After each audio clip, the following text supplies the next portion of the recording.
our testing limit for that is about 100 nanograms per milliliter. And from your discussions with Dr. Brugaleri, what were you advised that Vanderbilt's threshold was?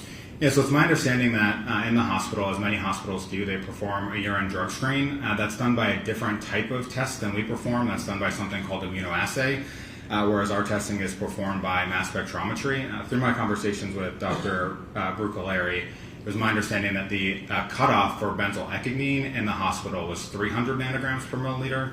And again, our cutoff was 100 nanograms per milliliter. So is it consistent that if Ms. Benning's blood or urine tested in the hospital negative, but then was positive with you, is that consistent with just the different thresholds and Vanderbilt being much higher?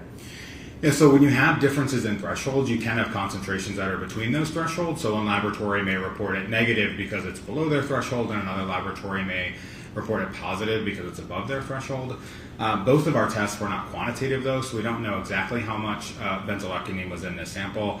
However, based on the data that we have from our test, we can see, based on some of the characteristics of the data that we look at, that it's my opinion that it looks like the amount of benzylecgonine likely was between our two thresholds, and that's why our result was positive and their result was negative.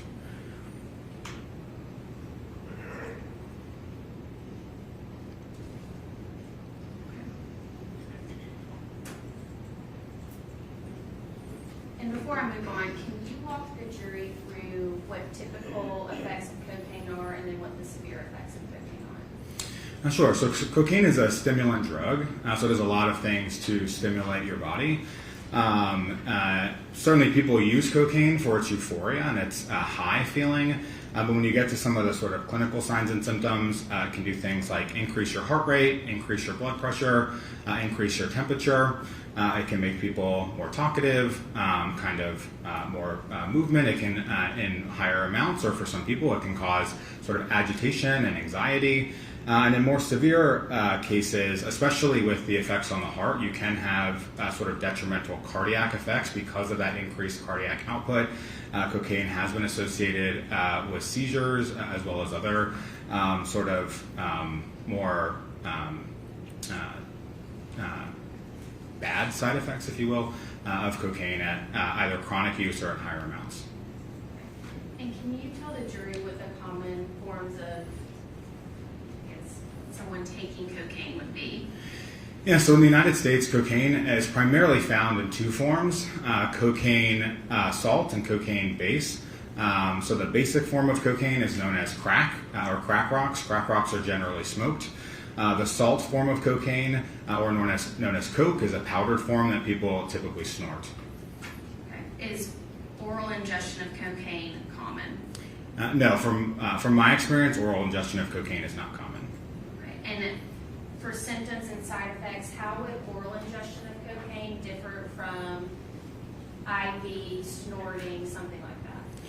Yeah, so the manner in which drugs enter the body is really going to be dependent on potentially how quickly those drugs affect an individual and how quickly those drugs can get to the brain. So something like snorting or smoking is going to have a much quicker onset of actions, whereas if you ingest something orally and it goes to the stomach, you have to get it then absorbed into your body. Some of that drug could break down in your stomach acid. So there's different effects and how quickly the substances can affect an individual based on the route of administration.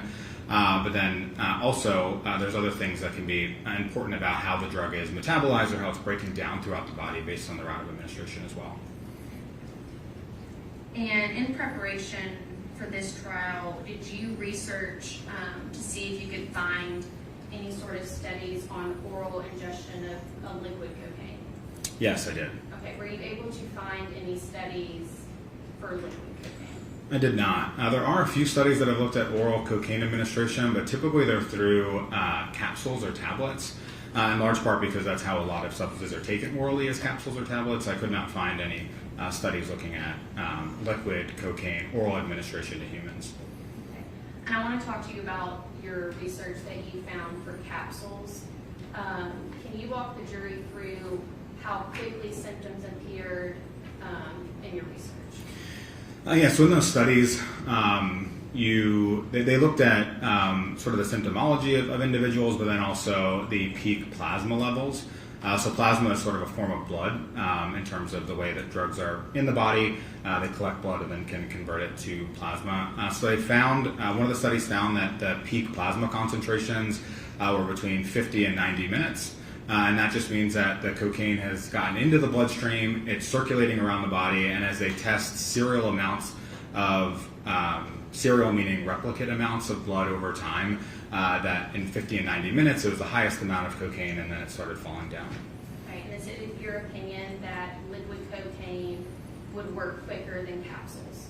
Yes, when you have a capsule has to get into your stomach, the capsule has to be broken apart, the substance, in order for the substances to then be absorbed into the body.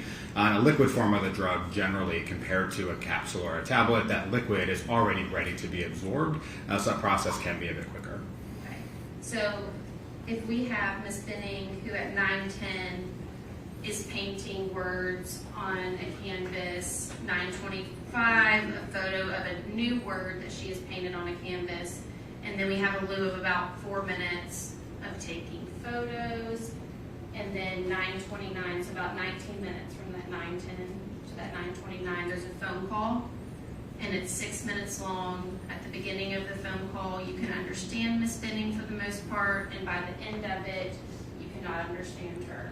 During that phone call, she's saying things like, I can't feel my legs, and then by 9:50, when EMS finds her, she's pulseless. From that 9:10 to that 9:50, is it consistent with a 30-minute window of Miss Benning ingesting that cocaine and then feeling those side effects and becoming pulseless? Yes, as I mentioned, you can get peak cocaine concentrations orally in about 50 to 90 minutes. So the effects certainly are presenting sooner than that. So that is consistent with that time frame and that the results or the data that's in the scientific literature.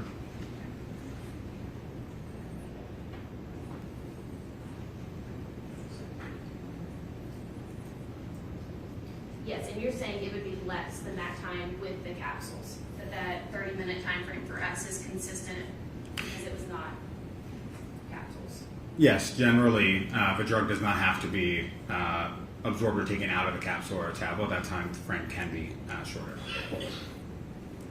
And going back to the test result, is fentanyl one of the 1,100 drugs at minimum that you tested this urine for? Yes. And was fentanyl present? No, fentanyl was not detected in this urine sample. Okay, what about cocoethylene? Yeah, so cocoethylene was also and is also in the scope of our testing, and it was not detected in this specimen.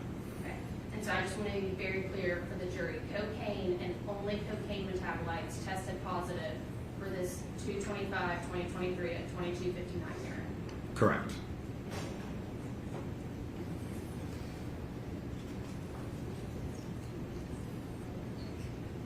And Vanderbilt's threshold was 300 and was only testing for the benzo, is that correct?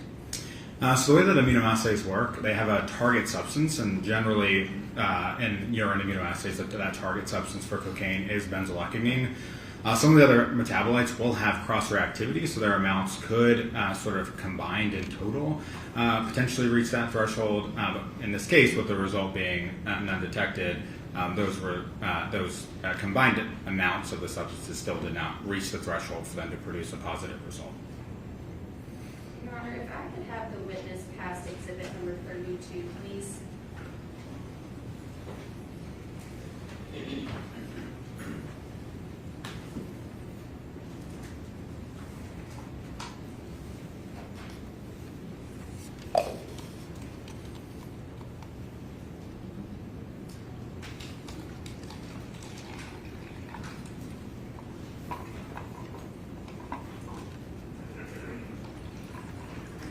Dr. Kwiatkowski, you are being handed State's Exhibit number 32, which is Ms. Benning's autopsy report. Are you familiar with any sort of addition that for cocaine, the parent cocaine and the EME being added, and what that can give you as an estimate? Yes, I am familiar with that practice. Again, FAB methyl ester, or EME, is also a metabolite of cocaine. So it's a practice in which you can, or where folks will add the parent and the metabolite together to get an estimation of potentially how much of the parent drug could have been present if it hadn't broken down to that metabolite in this case. And if you could, Dr. Krotulski, get to that lab result in the autopsy report, please.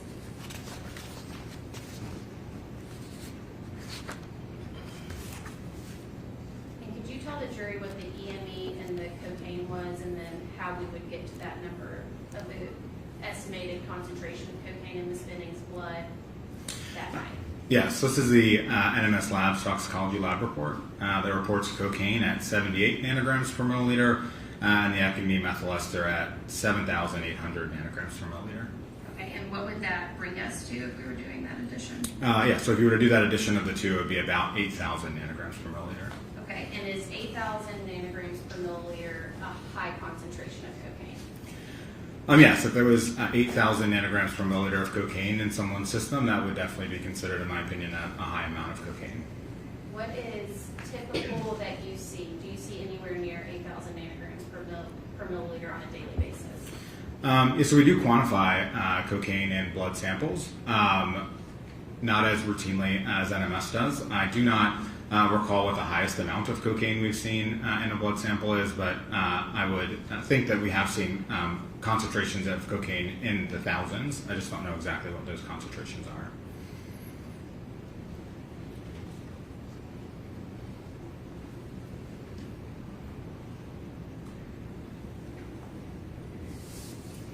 Dr. Krotulski, what are we looking at now? On the screen now is the second report. Okay. And from your discussions with Vanderbilt, do you know if Ms. Benning, if this report was after Ms. Benning had been treated in Vanderbilt? Yes, it's my understanding, and talking with the individuals at Vanderbilt, that the first urine sample was collected prior to the individual being given drugs in the hospital, and the second sample was collected after those drugs had been administered in the hospital, which is consistent with the results that we found. Okay, and can you walk the jury through what medications, if you want to touch your screen, would Ms. Benning have received in the hospital, and how you know they're medical grade medications? Sure. So from our perspective, when we test for drugs, a drug molecule that we see, you don't necessarily know if it's medical grade or not. As that's oftentimes why we'll consult with the individuals at the hospital to understand what substances the hospital is administering, but also through sort of my experience in dealing with these cases, many hospitals administer the same drug, so it's something that we can kind of see reproducibly. So one of the first substances, acetaminophen, that was really bad. Acetaminophen is a drug that can be administered in the hospital. Acetaminophen is Tylenol. Levetiracetam, which is an anticonvulsant, also known as Keppra, can be administered in the hospital. And Dr. Krotulski, I'm going to stop you right there. Are seizures a side effect of ingesting cocaine? Yes, as I previously mentioned, seizures can be associated with cocaine toxicity. Thank you. Next on the list is lorazepam. Lorazepam is a benzodiazepine, which is also, benzodiazepines can also be administered as anticonvulsants for seizures. And then fentanyl. Fentanyl is an opioid. Many people know about fentanyl because of its illicit uses in the street drug supply. However, fentanyl is actually a common opioid analgesic used in the hospital as well. And is it your understanding that Ms. Benning received fentanyl at Vanderbilt University Medical Center? Yes, that's my understanding. And that Ms. Benning had no fentanyl in her when she got to Vanderbilt Medical Center? So based on the testing that we performed, there was no fentanyl in the first urine sample that we tested. I want to draw your attention to levamisole. Can you talk to the jury about what you know about levamisole and its importance to cocaine? Yes, levamisole is, while it has uses in animal medicine, it's something that we call an adulterant. So a lot of times drugs within the street level drug supply will be adulterated and things will be added to them, a lot of times to sometimes help with side effects, but sometimes make the high that those drugs produce better. So in this case, or levamisole but in this scenario, levamisole is a substance that we see as an adulterant alongside cocaine in the street drug supply. And is levamisole a common cutting agent of cocaine? Yes, levamisole is as well as lidocaine are common cutting agents for cocaine. Okay, and what would be the explanation of why Miss Benning's first urine, when she initially got to Vanderbilt, did not have levamisole in it? Yeah, so I've reviewed the results for the 2 urine samples, and as I mentioned previously, during our testing, aspects of the data can show us, while we don't quantify the amount of cocaine, how high or low that level is. The amount of cocaine that we detected in this second urine sample is much higher, as well as some of the other substances as well. So it is possible that because the amount of cocaine was lower in the first urine sample, the cocaine or the levamisole may not have accumulated or been excreted in the urine sample yet. So levamisole may have been there but below our detection limits. Whereas in this later sample, as more cocaine is being excreted from the body and put into the urine, it's rising above and potentially then is above our threshold, and we're able to detect it in this sample. And is that common to initially get a low threshold cocaine and then later on get a levamisole? Yes, the way that drugs are excreted into the urine, when you first take a drug, there will be no drug in the urine. So you'll start out at 0. As the drug is metabolized, then the parent drug as well is excreted into the urine. Those concentrations increase. And eventually, as the bladder is emptied and the drug is sort of cleared from the body and there's no more drug to excrete into the urine, those concentrations then will go back down. So that is consistent with sort of that trajectory. And do you know how low the levamisole was in this urine? I do not recall, but I know that it was significantly smaller than the cocaine.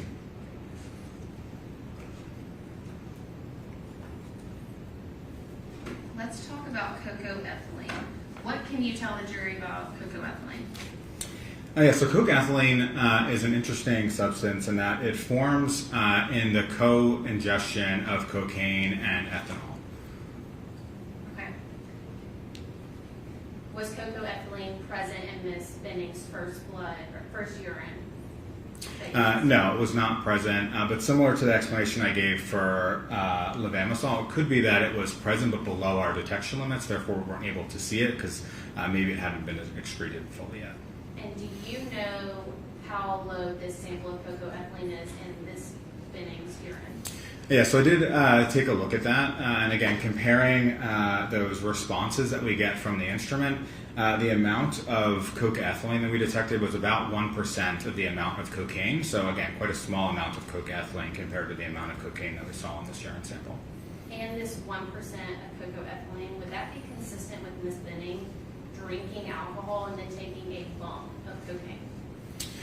So from my experience in those scenarios, you wouldn't have that small amount of cocoethylene, although it does depend on sort of the timing of when the urine sample was collected. But generally, when we see cocoethylene with people who are co-using larger amounts of alcohol, we do see it at more appreciable amounts than the small amount that we saw in this sample.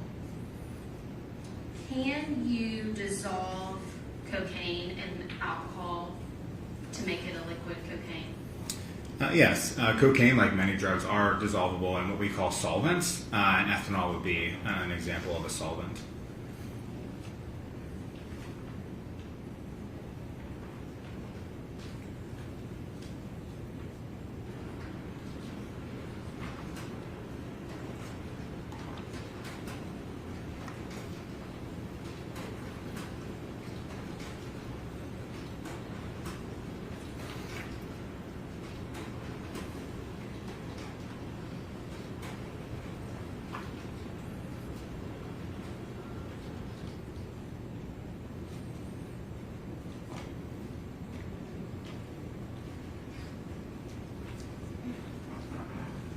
Dr. Pertolsky, was cocoethylene present in any other samples for Miss Benning that you tested? No, it was not. Cocoethylene was only detected in this specimen. Okay. And we talked about the hypothetical about or Miss Benning's timeline. Would you expect to see more cocoethylene if Miss Benning had been drinking alcohol? So in cases where we do collect urine samples from people who have been drinking alcohol and using cocaine, I would say typically those amounts of cocoethylene are larger. But again, there's a variety of different reasons as to how the level of cocoethylene could be in this case, including the dose of the substances, not only the cocaine and the ethanol, but also the time associated with it. Okay, and for that first urine to only have cocaine, benzo, and then the other metabolite, but no cocoethylene. If she had been drinking heavily and doing cocaine, would you expect to see that cocoethylene reporting above the threshold? Yeah, so she was drinking and taking cocaine together. I would have expected to see the cocaethylene in that first urine sample. And is it your understanding that through all the other testing of Miss Benning at Vanderbilt, that there was no alcohol present in her system? Yes, it's my understanding, and through talking with the toxicologist at NMS Labs and Dr. Brucaleri at Vanderbilt, that the ethanol testing that had been performed by the other laboratories was negative. And Dr. Krotulski, is there any other explanation other than just drinking alcohol, it being dissolved in alcohol, that you could get that cocoethylene? Yeah, so there are other ways that small amounts of ethanol can get into your system. Some other drugs that are used may have ethanol as a minor component in them. There are some things that may be used in foods that could have small amounts of ethanol in them. So there are other ways that ethanol can get into your system other than drinking beer or other forms of drinking alcohol. And is that consistent with how low Ms. Benning's cocoethylene percent is at, and then we don't see it again? Yes, I'd say that would be more consistent. Right, and could it be used in cooking for like homemade cookies with vanilla extract or something like that? Could that low reporting level of cocoethylene be consistent with Ms. Benning have cooked that night? Yes, I'd say that could be consistent.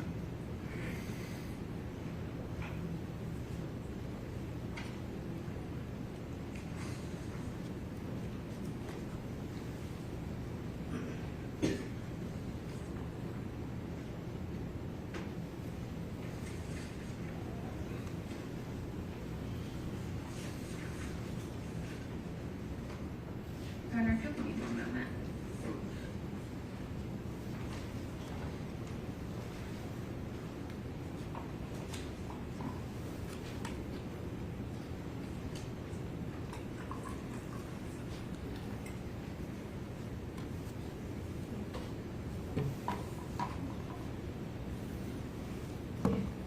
Governor, those are all my questions. Questions on behalf of the debt?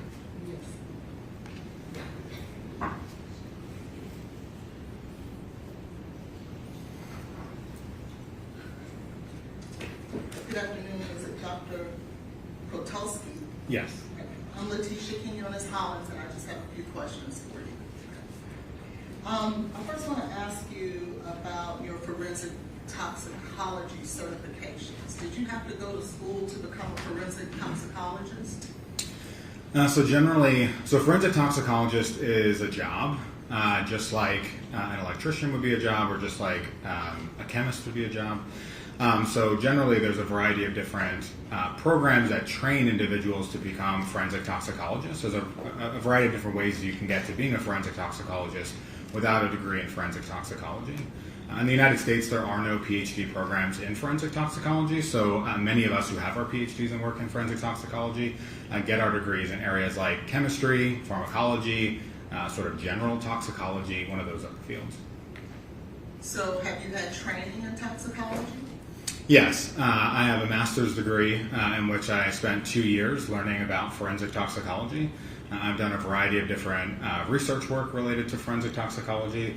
I also have on-site training. So in addition to the time I've spent at the CFSRA, I actually did also work at NMS Labs for a short period of time and received training as part of that at NMS Labs. So I have received training both through on-the-job training as well as educational training to be a forensic toxicologist. And in order to be classified and certified as a forensic toxicology, it took many hours and a lot of time dealing with toxicology to be able to be qualified as a forensic toxicologist. Would you agree? Yes, I would. It certainly has been a lot of time and education that I've gone through. The field of forensic toxicology is made up really of 3 separate fields: analytical chemistry, forensic science, and toxicology itself. So it's learning about all those different aspects and pulling all that together to become forensic toxicology. Thank you. Now, I want to draw your attention to I believe that the first testing from the 2259 urine, where it's labeled 20230092 from the CFSR. Yes. And I see there that we have positive results for what they call BZE, is that right? Correct. Benzoylacogene is called BZE for short. Norcocaine, Correct. which is another metabolite for cocaine, Yes. and then of course the parent cocaine. Yes. Why would you say that I wouldn't see something here for like heroin? Heroin is a substance called diacetylmorphine. It metabolizes to 6-monoacetylmorphine and morphine. Those substances are included in our scope of testing, so I would expect if they were present in the urine at our thresholds that we would be able to detect them and report them. Okay. So the fact that that isn't there, it means that it doesn't appear that it was in this matrix of the urine. Is that correct? Correct. And my point with that is that when you go now to 20230090, we see cocaethylene. Is that correct? Correct. And just so that we're sure, this is the urine in 20230090 of Miss J. Bennett. Is that right? Yes, I believe that's correct. And so we see that cocaethylene is in fact positive, right? Yes, and we're talking about the second urine sample that was collected. Yes, the 20230090. Yes. Yes, okay. Now, you said the second urine sample. When was that taken from Ms. Bennett? As forensic toxicologists in our labs, we take in samples and they come with a variety of different information. In this case, the case was not given to me with the date and time collected, so that's not something that appears on our report. That's something I would refer back to the folks either at Vanderbilt or also, I believe that information is on NMS Lab's report. Okay. You believe that it's on NMS Lab report? I believe it's included in their report, yes. Okay, and that's NMS Lab report 896, based on where it says, 899. NMS work order number is 230-78899. Is that correct? So I don't have the reports in front of me, and with all of the numbers, I'm having a little hard time on your following. CFSR report. Yes, if that is, I do not have that report in front of me. If that was the, yeah. This packet of yours have that. Sorry, yes, the packet that you have. Oh yes, thank you. Yeah, so this for this report, 2023-0090, which is our CFSRE case number, that is associated with NMS work order number 23078899. So, as it relates to the urine where we see cocaethylene, you don't know what time it was taken. Is that right? Correct. As part of our responsibility as a forensic toxicology lab, we bring the samples in, and it's our responsibility to report the results out. It's not our responsibility to keep track of when the samples were collected and to sort of marry up that information. It's our responsibility to do the drug testing and report the drugs that we find. So is that a no, sir? You don't know what time it was taken? Off the top of my head, no, I don't. Okay. And so, Is there any of your records that would take that? No, so our records do not. So you would correlate back our case number with the NMS Labs case number and the agency case number and the information they had in terms of when the specimens were collected. So that's NMS Labs or Vanderbilt's information about when the samples were collected. so you can't say it wasn't taken at 2259 or that it was, as the information that you have before you at this time. Again, that's not my role. Our role is forensic toxicologist. I'm just asking. Okay, yes. Yes. Now, irregardless of when it was taken, this is the urine of J.D. Bennett, right? From my understanding, yes, this is based on the conversations I've had with Dr. Rebecca Bruccolari at Vanderbilt. Okay. And so in the same manner that you don't see, I think you called it levamisole, which is a cutting agent for cocaine, right? Yes. The same way you don't see levamisole in your initial testing of 202300092 is the same manner for which you don't see cocaethylene, right? Yes, as I explained before, in order for us to have a positive result, there needs to be enough of the drug or the metabolite in the urine sample to meet a threshold for us to detect it. So it is possible that they were present in the urine, however, below our thresholds to detect it, so therefore we would not report them as a positive result. Nonetheless, you have those two different metabolites that weren't present in your first results that are present in the second. Yes or no, sir? That is correct. However, I think it's important to note that these are not replicate samples, so we don't expect to have the same results in both urine samples. These urine samples are collected at different times. We have different results because we know that there were drugs that were administered in the hospital that we don't expect in the first sample that we do expect in the second sample. We wouldn't expect for Vanderbilt to give someone something that would cause them to test positive for cocaethylene, or would we? So again, depending on whether or not cocaethylene was present but below our detection limits in that first sample, or whether or not the cocaethylene was formed after, that's not something that I can speak to because we don't have information about that, but it could be really either of those scenarios, or potentially either of those scenarios or others. Okay, the statement that you just made was that Vanderbilt had treated Ms. Benning, and so that's why you'll see a difference in what is present in her urine in this later sample than you would in the first sample, right? Yes, I said that referring to the drugs that would be administered in the hospital, things like levetiracetam, fentanyl, lorazepam, those substances that are medical grade drugs. Are they administering cocaethylene, do you believe, at Vanderbilt? No, I would not believe they would be administering cocaethylene at Vanderbilt. And so, if we see this in her system, then it is safe to say to this jury that she had to get it from somewhere other than the treatment she received at Vanderbilt. Wouldn't that be right? And I apologize if I hadn't explained this well, but cocaethylene is really not a substance that's available out there. People don't go out on the street and buy cocaethylene. You can't sort of get it as a prescription drug. Cocaethylene is something that's formed in the body when someone uses cocaine and ethanol. So again, this wouldn't be something that could be administered. This wouldn't be something that is ingested. It's something that's formed through those two substances. Exactly. That person would have had to have ethanol and cocaine in their system at the same time. Yes or no, sir? Correct, yes. Now, so what we do know, and the reason I gave you the hypothetical of the heroin is because the only reason that it's going to show up positive is because there was alcohol and cocaine taken at the same time from Miss Bennett, right? That's why your testing came positive. Yes or no, sir? So I don't want to confuse the terms ethanol and alcohol. Ethanol is a small molecule. Alcohol, while we refer to drinking alcohol as alcohol, alcohol is really a class of substances. Methanol, for example, is also an alcohol, and there's other alcohols as well. So what I'm saying is that cocaine and ethanol come together to form cocaethylene.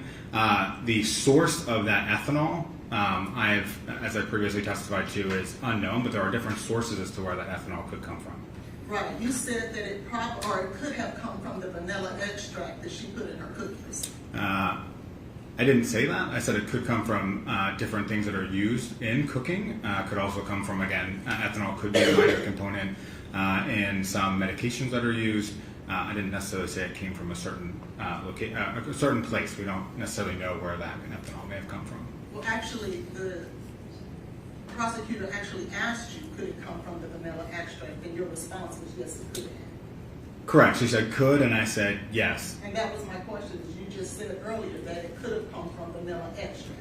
I apologize. I thought you were asking me if I said that it did come from the cookies. No, I said you said it could have. But it also, hypothetically, it could have come from her having a drink and then also taking cocaine, couldn't it? Yes, that is possible, again, depending on the amount of ethanol consumed. Ethanol can come from, as I mentioned, those other sources. It also can come from drinking alcohol as well. Now, do you know what a screen test is, sir? Yes, I do. And what is that? So in forensic toxicology, typically we do two tests. Historically, we referred to them as a screen and a confirmation. Screen is a way of saying, okay, well, I've tested this substance, usually for I tested this sample, usually for a large array of substances, and then we know what's present, and then we take that through a confirmation test, which is then usually quantitative in nature. So typically in forensic toxicology, you would do those two tests, a screening test and a confirmation.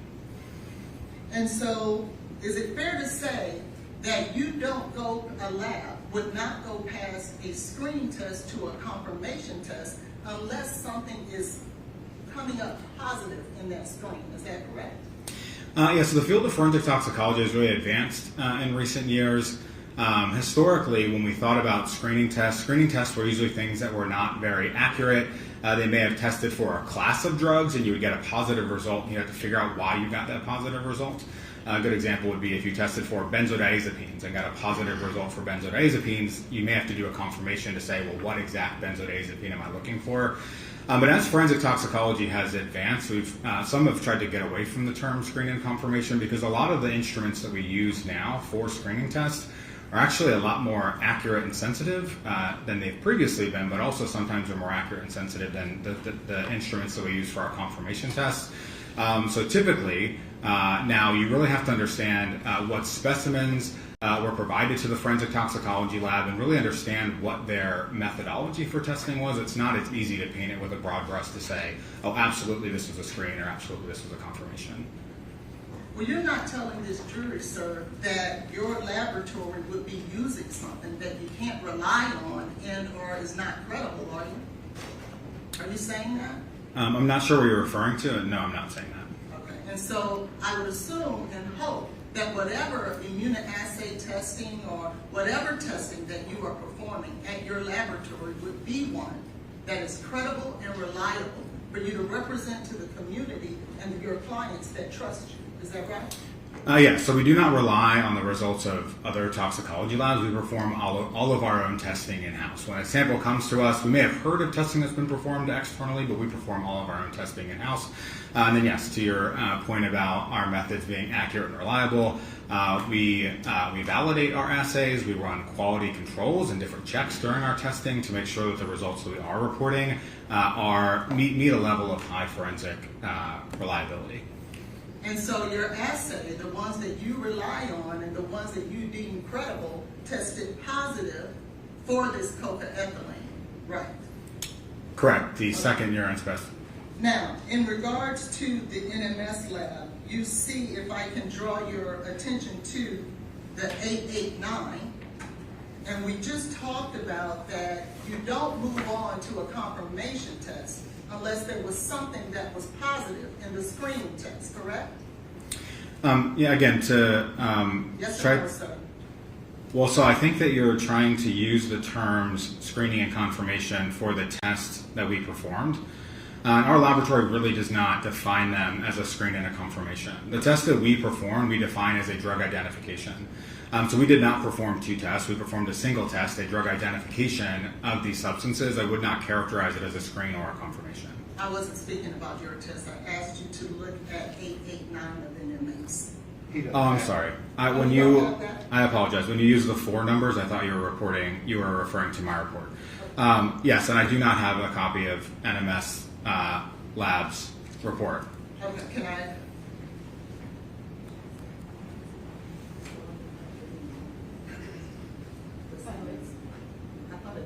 It's in the autopsy report, Dr. Oh. You have that. I apologize. I do have that in front of me. Yes. You see there that NMS moved on to a confirmation test for cocaethylene. Do you see that? Can I just ask a clarifying question? So I'm looking at an NMS Labs toxicology report that has a work order number that ends in 6889. Correct. Is that correct? Okay. Yes, sir. And did you see a confirmation test performed for cocaethylene? So this is really getting slightly outside of the testing that we performed, again, because this is the testing that another laboratory performed. NMS Labs lists the tests that they performed, and they list that they included a cocaine and byproducts panel. So from looking at the report, it does appear that they would have looked for cocaine in those byproducts, but again, I cannot testify today to exactly what NMS Labs did. I don't have their data and their results in front of me. My testimony is really about the testing that occurred at the CFSRE. I'm not asking you about the data that they utilize. I'm asking you, with your expertise, as you being a forensic toxicologist expert, is to only share with me about looking at this toxicology report. And so that I'm clear, you're an expert in the field of Judge, I'm going to toxicology. object to ask an answer. He's already testified that You he's know not. what that lab means by screen test. So again, I mean, I'm happy to sit here and look through the report. Certainly they will lay out what testing that they used and what testing was performed.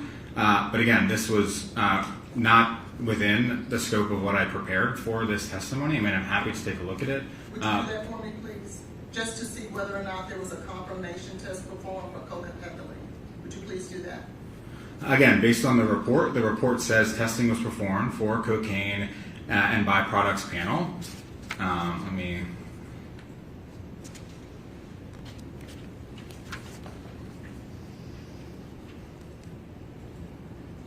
And if you look then to 2 pages later where they describe what's in the cocaine and byproducts panel, it does list cocaethylene as an analyte within the scope of that testing, yes.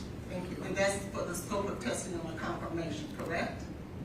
I believe NMS would characterize this test as a confirmation test, yes. Okay, thank you. Now, let's talk a little bit about the CFSRE lab. Do you see that? Yes, my laboratory, yes. And the number in regards to You want 0092 or 0090? 0090 for the cocaethylene that's present there, correct? Yes. Okay. So, when the testing was performed for this particular urine, do you know whether or not the levels for any of those metabolites, do you have those levels? No, so for our testing, our laboratory, while we obviously test for cocaine and these substances, in this case, when we received the specimen, we received our qualitative results and issued those results back. We were not asked to perform a quantitative test. We typically wouldn't just do that on our own. And there was no request for us to perform a quantitative test. So in this case, we did just perform a qualitative identification of cocaine and the metabolites. Okay, so you didn't perform a test to give us levels, is that right? That is correct. Okay, so you can't tell us what level that cocaethylene is, can you? So with exact certainty, the exact concentration of that cocaethylene, no, I cannot tell you what the concentration is. However, as I mentioned previously, and is present in our data packet, there are pieces of the data, what we call peak area. So as every analyte is detected by the instrument, it generates a response. And that response is proportional to the amount of drug that is present. So a higher response means more drug, a lower response means less drug. So we can use that response to see whether or not it's a high or low amount of cocaine. So I cannot say that there's exactly, say, 120 nanograms per mil of cocaine. However, I can see what the response looks like based on what comes from our testing. So is that a no? You can't give us a level? I cannot give an exact quantitative level for the cocaethylene. Now, let's talk about what you were speaking with the prosecutor about in regards to, I think you said 8,000 nanograms per milliliters, is that right? Approximately, adding those two numbers together, yes. Okay. Now, is that the way that you would have calculated how much of that metabolite or cocaine, parent cocaine, was in that person's body or in that matrix? Okay, so our laboratory actually does not quantify, does not test for EME, as I mentioned previously. So this is not a practice that I would do on our cases because we don't have that data. I was asked whether I'm familiar with that practice, and I am familiar with that practice, but that's not something that I personally do. That's not what you would do. Is that what you're saying? Well, I was not. So as a forensic toxicologist, in addition to the testing that we do, oftentimes we're asked to render an expert opinion. And as you sit and prepare for that expert opinion, that's something to consider as part of that process. I was not asked to do that as part of this case. So I would have to, and every case is different. You can't say that necessarily you're going to, because the drugs you find in every case are different. You have to take cases and evaluate them on a case-by-case basis. So it's really hard for me to sit here and speculate what I would have done because I wasn't asked to do it. Okay, well, you're a forensic toxicologist, correct? Correct. You are the director of a toxicology lab, are you not? Yes. You've had significant training in forensic toxicology. Yes. So I'm asking you, as an expert, if you were trying, giving you a hypothetical, you're given a case, and you're trying to determine how much parent cocaine is in a matrix, in this instance, someone's blood, would you utilize the method of combining the parent cocaine and EME? So I think I would consider that, again, because that is a process that's out there. I certainly would not use that definitively. I would understand that that's a way of looking at kind of a generality, but definitely not anything definitive. Exactly, because with all of your expertise and training, that is not a method you would use. Yes, as I've stated. Now let's hypothetically utilize that method and come up with a number of 8,000 as apparent cocaine in someone's blood, okay? The pharmacokinetics that you would utilize to try to determine how much cocaine that person took at a certain time, how much cocaine would that equate to, sir, if we were to go back 24 hours? Yeah, there's not really a way to correlate the amount of drug in this case to the amount that an individual would take. It's not, you can't say just because there's 8,000 nanograms per mil of cocaine there's not, or there was X amount of dose that the person ingested originally. That's not something that we would do in forensic toxicology to try to back calculate a dose.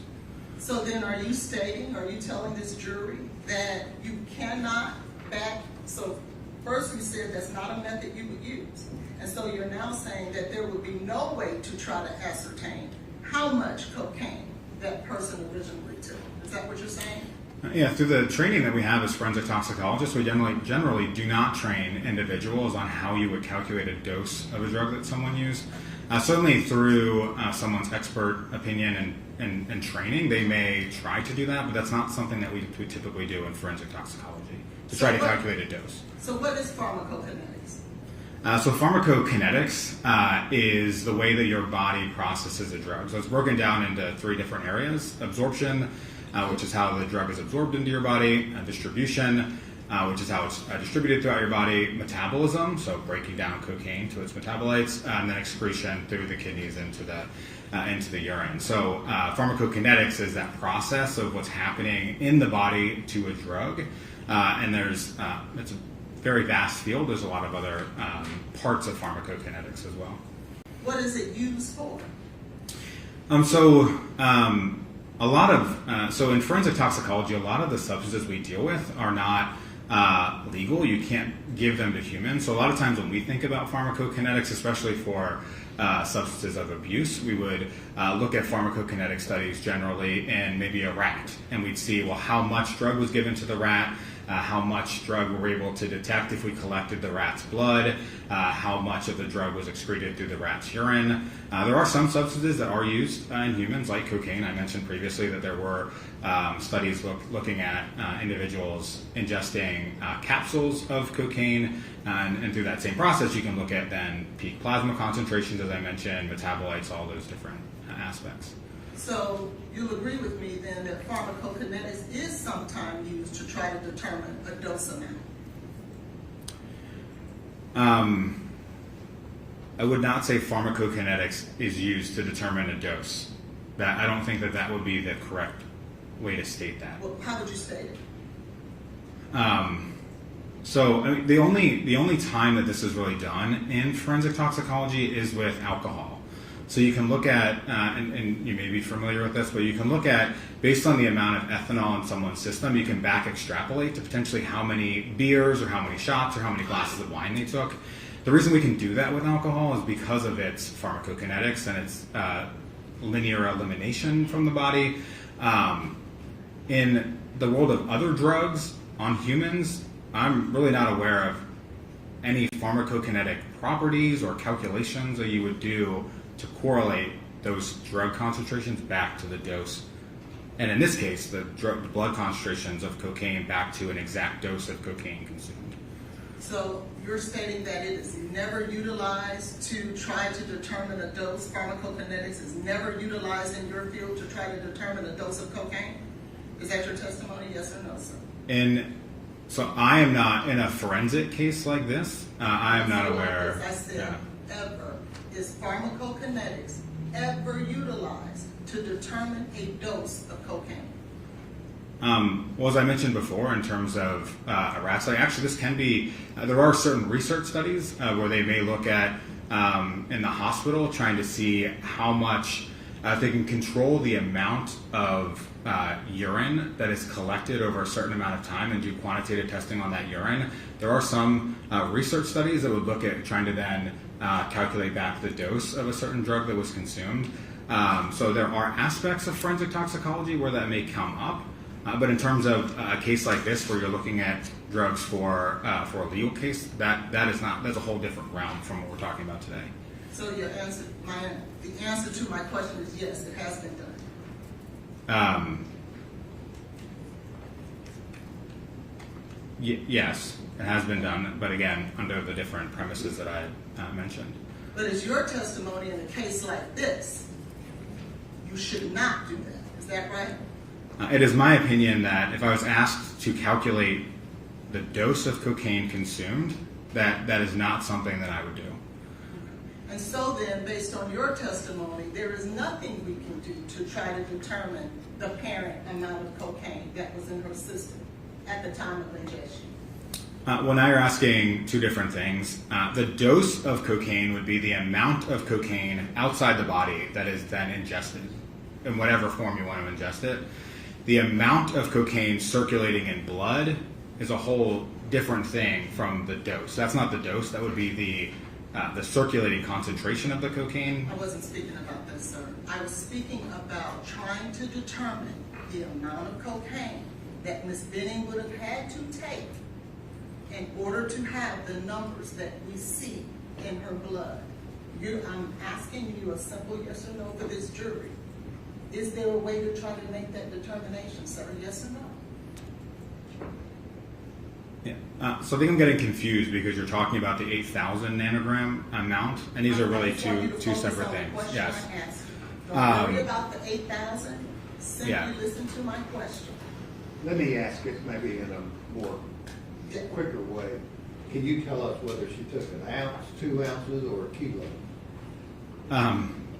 There would be calculations to potentially rule out really large amounts or really small amounts. I don't think that there is not a calculation to get an exact amount in the middle.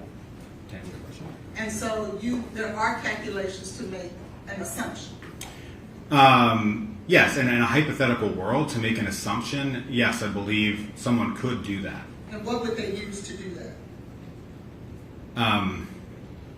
Yeah, I mean, there's a lot of factors. I mean, there's factors in terms of, right, you'd have to look at you'd probably take some sort of concentration that you're starting with from what we would detect. There'd be different parameters within the body, understanding, was this a larger or a smaller individual? Did they have potentially a lot of blood, a little bit of blood? What is their different physiological parameters of them? Time is a really important thing. I'm not asking about the factors. I'm asking about what would you call it? If it's not pharmacokinetics, in order to get to that answer, what would you call it? Okay, so I would call it that it would be some sort of pharmacokinetic calculation, but it is not the entire field of pharmacokinetics. Well, so then you can use pharmacokinetics to try to get to an assumption as to what amount of cocaine she took, correct? Sure, yeah, somebody could, in theory, do that. Thank you. So, in regards to that, have you done that calculation for this case? No, as I previously stated, that would not be something that I would consider doing. Now, and a number of, well, let me ask you this. What is a half-life of cocaine?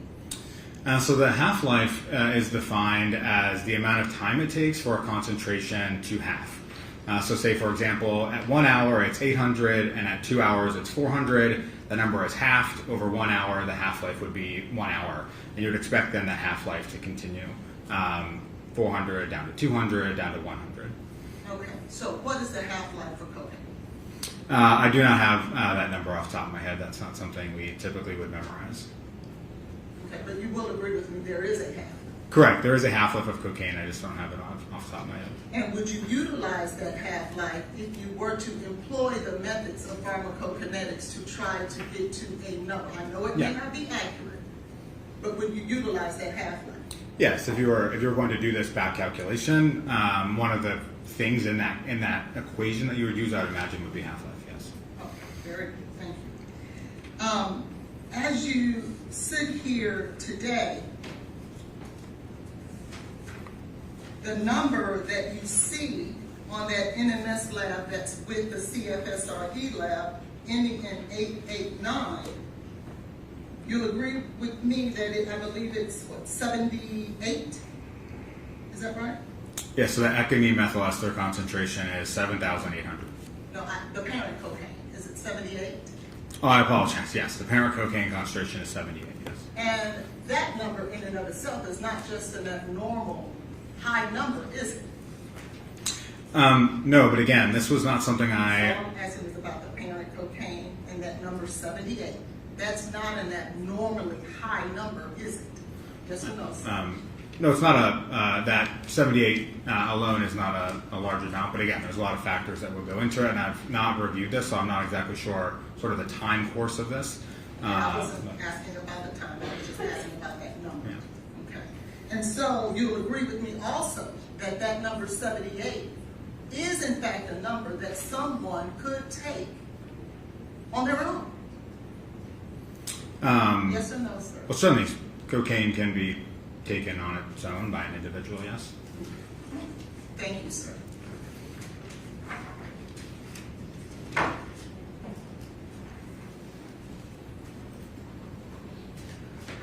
Dr. Kwiatkowski, Dr. Carney had testified that she adds the EME to the parent cocaine to estimate the total amount of cocaine level before it began creating the NE or breaking it down. Do you agree that that is a common method to use to estimate the value? Yeah, so one thing I didn't explain it, cocaine is a very unique drug. It's actually quite unstable. It can go through different processes of breaking down by enzymes or through hydrolysis. And it can break down to things like benzoylecgonine and econyl methyl ester.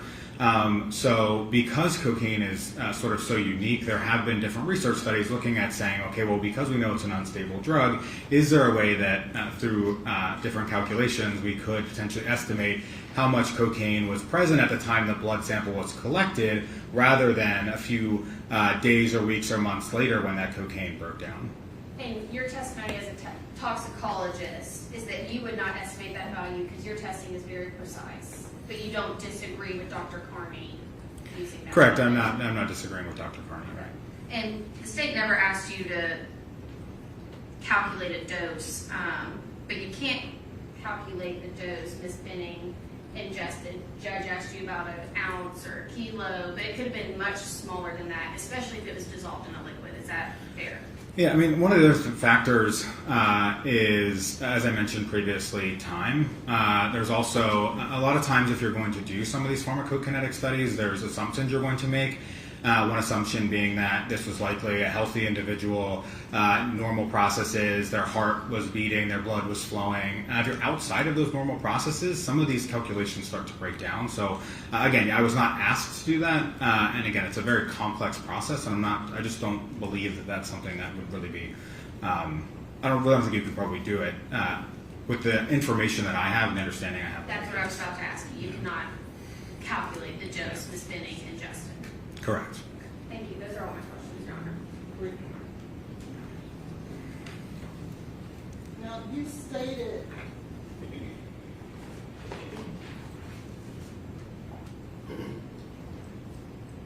when I asked you the question, you told me that that was not a method you would use because it wouldn't be a definitive method. Are you changing your answer now?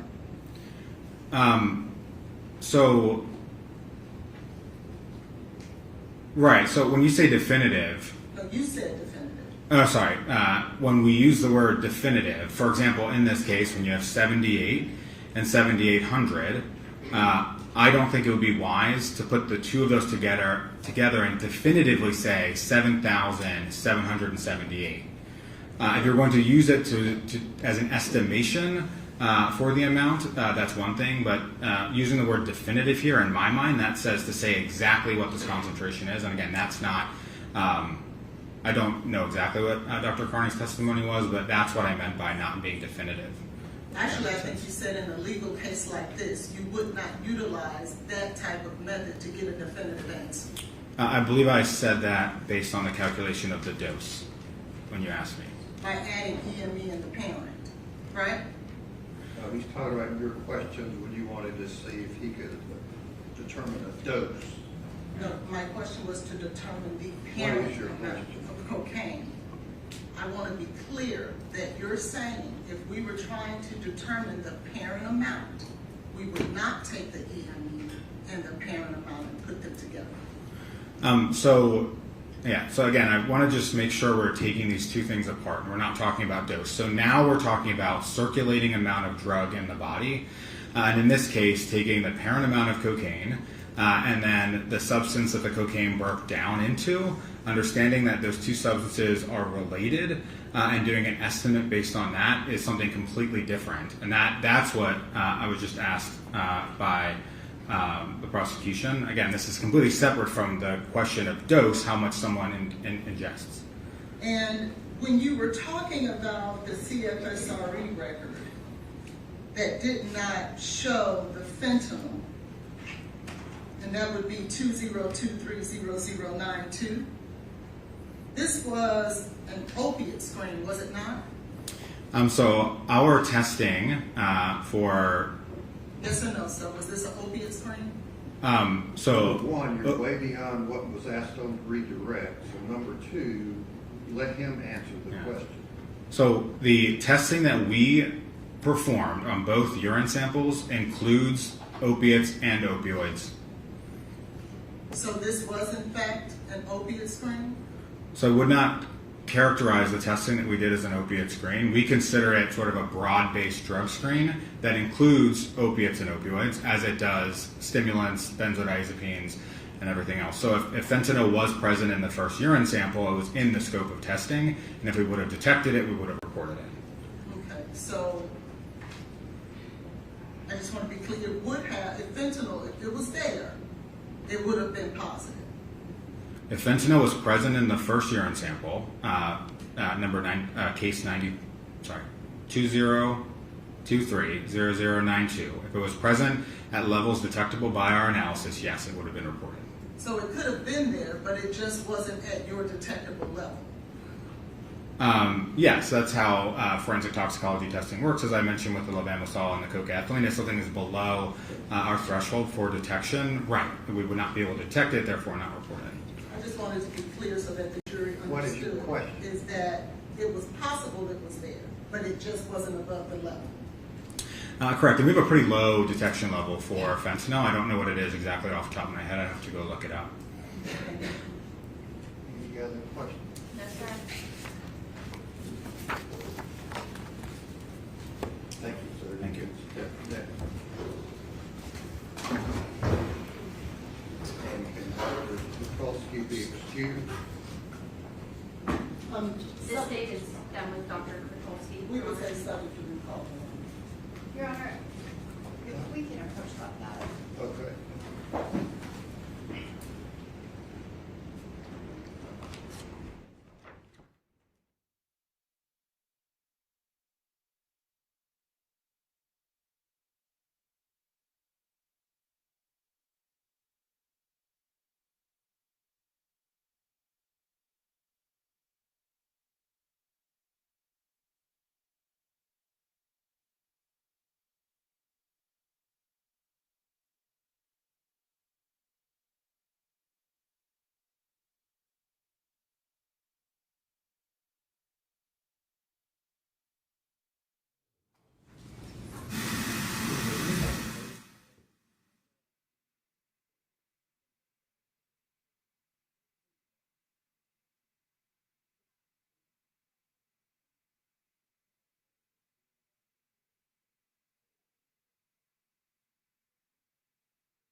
How many other exhibits does the defense have some issue about chain of custody, if any? We don't, I believe. Okay, Yeah. then they don't have an issue about Detective Reese. Well, I think she's trying to, he's the one that collected it from the hospital, so I believe she just, are you talking about 227? You just heard what she says up here. They've got a third sample they want to get into. Do you have issues about that? I don't know which sample it is. There are a bunch of tests in this case. It's the one that Detective Reese collected on February 27th, 2023. It's 1600. It's technically 1604. It's the urine sample. It went to the MPD crime lab. They sent From out what to us. time? February 27th, 2023. It's 1604.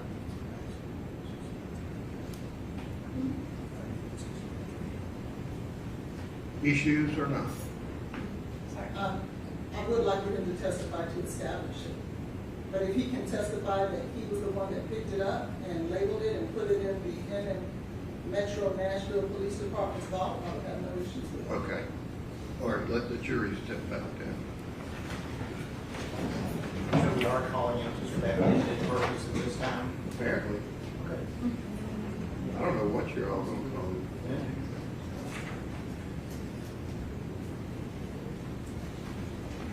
Would Dr. Bruggeleri know when the second sample was taken? Is she here? Judge, we have Dr. Methvin here, and she has that information. Okay.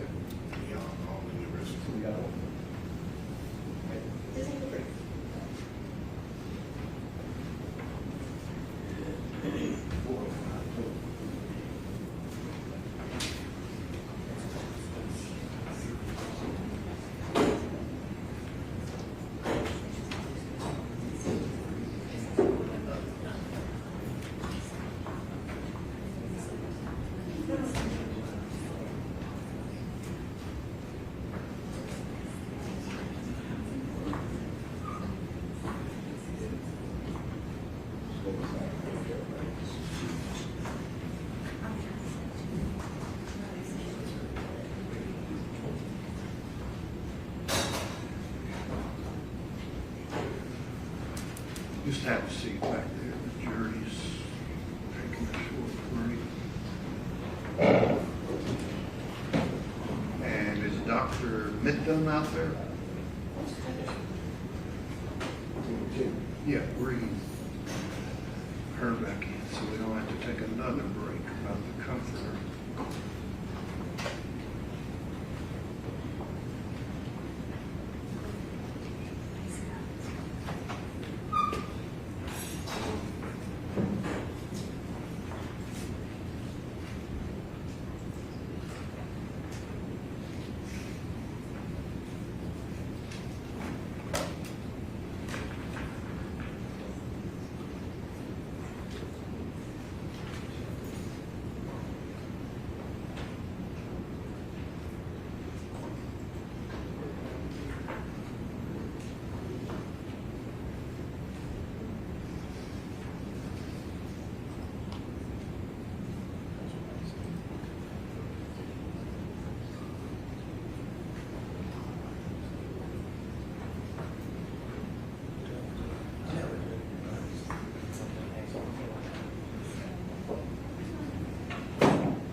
Yes, step up, raise your right hand. You swear to tell the truth, so help you God. I do. Have a seat.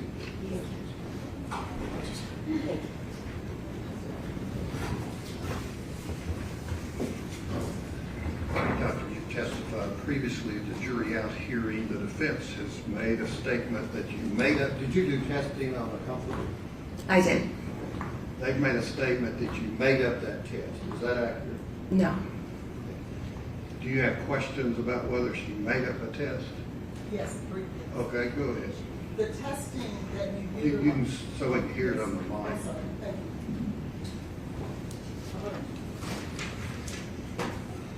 The testing, Dr. Bethune, that you utilized for the comforter, was that a standard test that was previously approved and accredited? So the physical testing on the instruments is, On the comforter? yes, but The preparation of the sample is unique, so how we figure out where to sample on the comforter, and then we do an extraction method to pull biological fluids and samples off of that inanimate object. But once that is extracted off of the comforter itself, it's run under the same methods that have been validated in the laboratory. So the testing itself is the only step that's unique is that initial preparation step. And the preparation would be the gathering of the matrix from the actual comforter. It's selecting the portion of the, in this case, a comforter, but selecting where you're going to be pulling samples from and testing. And then we prepare control samples in parallel along with the unknown sample being tested to show that the extraction is working properly, that all the steps in that process are working properly. So it's still following all those same scientific methods. Once you get the actual matrix to test, but in order to remove the actual substance to test, that is something that is unique, correct? It is unique in this case, yes. And that is something that, Why is that? Why is that? Because they're so rare that we get these kinds of cases, and each case is different. It could be a bloodied t-shirt. It could be a bloodied napkin. Off of an undergarment. I mean, we don't do DNA testing, but we only do the drug testing, but it's, So you cut something off of something that was on the comforter. we cut, squares, sample squares out of the comforter where stains were, and in other locations where there were no stains. Is there anything in that process that affects your findings? We use the controls to make sure that they're not going to impact our findings. Is there anything in that process that affects your findings? Not that I'm aware of. I mean, we run the same internal standards and the same controls that we do with a normal blood sample. didn't you have to use another control in order to make the test work that wasn't actually assigned to this particular matrix? We do that as a safety control. Hang on. I don't know what a matrix is. Matrix is just another term for a specimen, whether it's blood, urine, it's just a general term. Now, what is your question? The control that you developed originally didn't work, right? No, that's incorrect. The controls worked. What is it that you had to utilize from something else? Oh, Yes. I believe you're asking about the external control. So we take control spaces on the garment when possible, places where there are no stains. We also do an external control. It's called a negative external control. That is an additional quality control sample to ensure the accuracy of the test and ensure that contamination isn't occurring in the laboratory, that our processes are working. It's just an extra safety and control measure performed. But when the lab became accredited, they did not approve the method that you utilized to extract the matrix from this comforter, did they? I'm not sure that is under an accreditation. A forensic investigation like that isn't a category of accreditation. Well, has that method ever been tested by your peers in terms of the one that you created, unique for this test? It was peer-reviewed and published. I'm not speaking about for this test. Prior to this particular testing, that unique test that you created, has that, prior to this situation, been peer-reviewed and or tested and or accredited? Forensic investigations aren't under an accreditation category.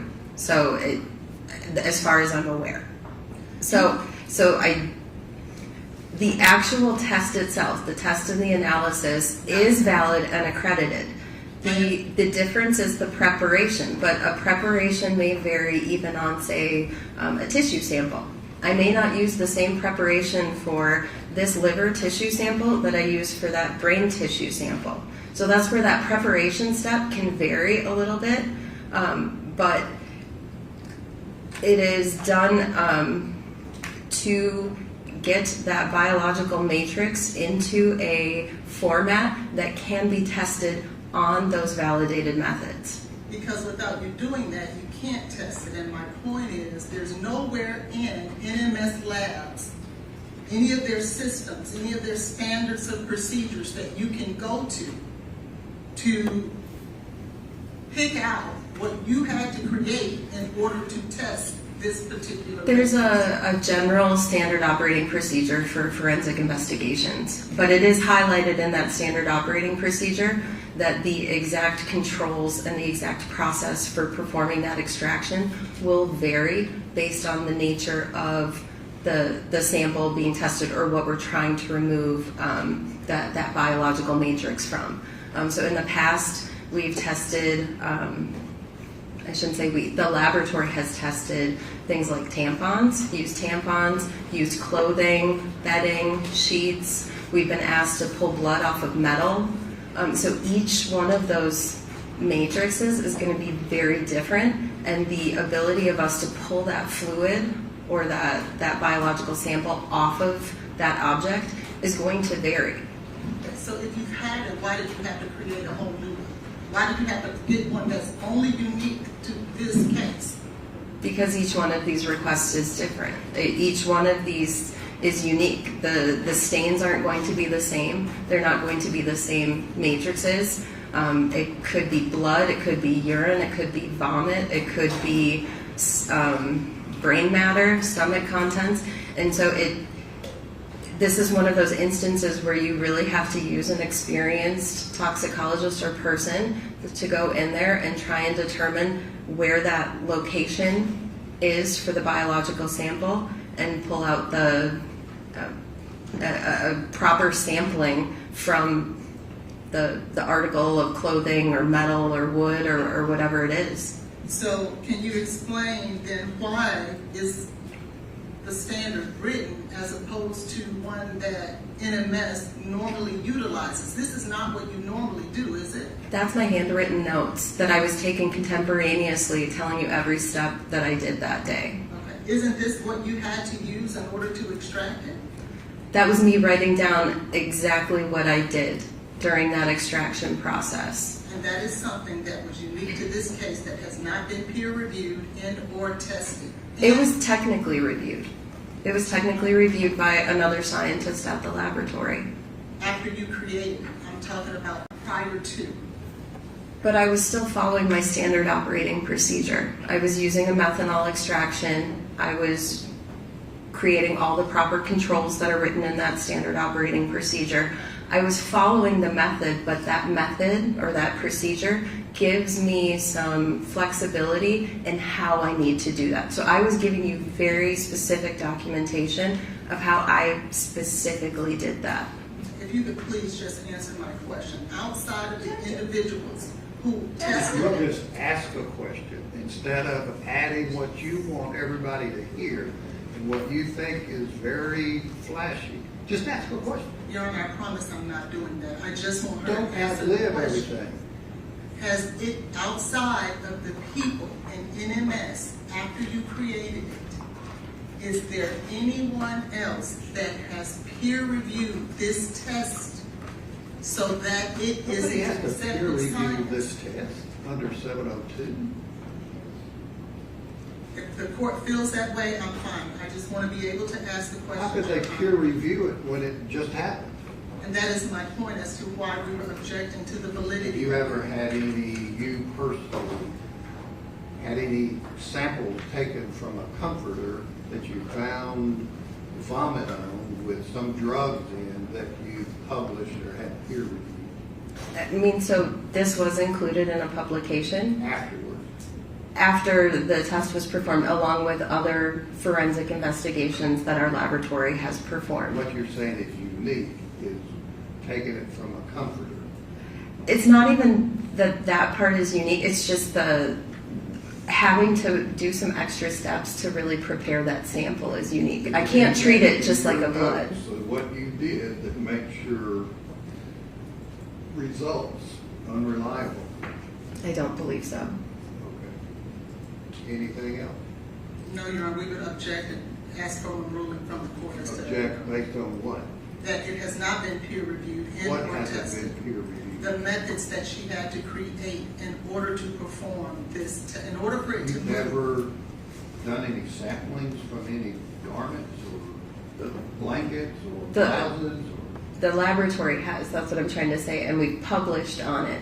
We share those duties. So I performed this one physically on a comforter. Other toxicologists within the company have performed them on other items of clothing. And so we did write up this unique preparation. It's not, and I wouldn't say it is unique to NMS. It's a similar method that's used for other types of unusual matrices, so dried blood spots. That's a very common test that's used in toxicology. It's a similar technique to that. You've done that? Dried blood spots I actually have in a previous job. Does the state have any questions?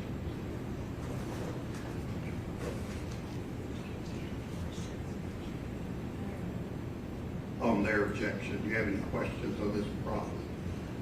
No, Judge, I feel like she's fully explained. Okay, you can step down. Thank you. The court is overruling my objection, Your Honor. I've not gotten there yet. I will. 702 Dahlberg, GE versus Joyner, Kumo Tire. That list that's proposed under those cases is not all encompassing. It doesn't apply to every field. This lady, according to my understanding, sufficiently says that her findings are reliable just because having her notes that she's never cut up a comforter doesn't mean that her findings are not reliable and would assist this jury. So I'll allow her to testify about the comforter. Or let the jury step back then.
All right, if you'll sit down for us to check.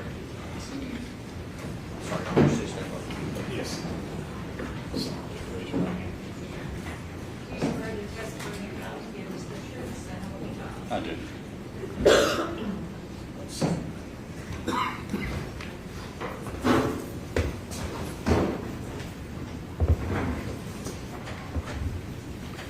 Sir, would you please tell us your name and spell your first and last name for us? It's Detective Adam Reese, Adamreese. And Detective Reese, by whom are you employed? Metro Nashville Police Department. How long have you been, pardon me, with the Metropolitan Nashville Police Department? About 18 and a half years. And were you working in that capacity in the month of February 2023? Yes, I was. What were your duties or assignments in February of 2023? I'm a detective in the homicide unit and was at that time. To get to the point of why you're on the stand at this particular time, on about February the 27th of 2023, had you become involved in an investigation concerning a young lady named Jade Benny? Yes, I had. And pursuant to your duties and responsibilities in respect to that case, did you have an opportunity to go to Vanderbilt University Medical Center to collect an item of evidence? Yes, I did. Okay. And you recall approximately when that was? It was on the 27th at approximately 4 p.m. And where did you go when you arrived at the hospital? I went to the room that Jade Benning was hospitalized in. Okay. What was her condition, at least as far as you physically seeing her? She was unconscious. I don't recall if she was intubated, but she was not in a position where I could talk to her. Were there medical personnel present? Yes, there were. Okay. Were her family, or was her mother present? Yes. And who was that? Bridget Burks. Okay. And was there a reason for you being there and collecting evidence? Yes, I was advised to come collect a urine sample directly from Miss Bennett. And did you do that? Yes, well, a nurse I was going to say, collected you collected it in my presence and then handed it to me. And how was that collected in your presence? Just what did the nurse do? She collected it from a catheter bag where Miss Benning's urine was collected. And what, if anything, was it collected in? It was collected into a specimen cup. And what did the nurse do with that specimen cup? She put a lid on it and gave it to me. And what did you do with that specimen cup? I placed it in an evidence bag, sealed it with the adhesive, evidence tape label, and initialed it, dated it, and wrote the time down that it was sealed. Okay. And was there documentation of that generated? Yes, I mean it was. Paperwork. Yes, there was what we call a Form 110, which is a property and evidence submission form.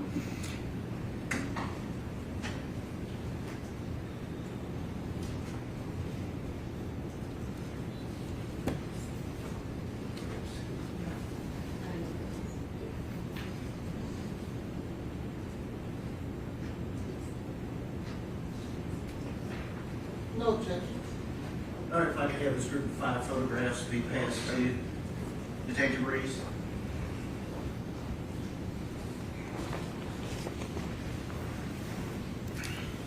Detective Reese, you're being handed 5 photographs. Would you look at those and see if you recognize what is depicted in each of those? Yes, 4 of these is the bag, the biohazard bag that the item was placed in. Front, 2 of them are before it's in and placed into an additional bag, and then the additional bag looks like it was probably applied by our property and evidence clerk that I gave the sample to, and then the item that's a document is a photo of the property and evidence submission slip that I completed at the time that I submitted the urine sample. All right, I would attend to those as the next numbered exhibit. Wait, 36. Okay. All right. And for his permission, could I publish them briefly and ask? You want these? I think just here. Okay, let him.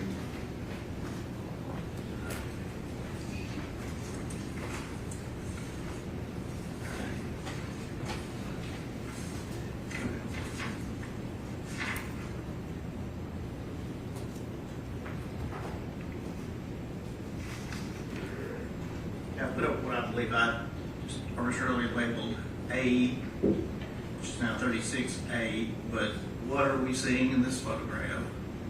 That is the property and evidence bag with the sample of urine that I just talked about placed inside.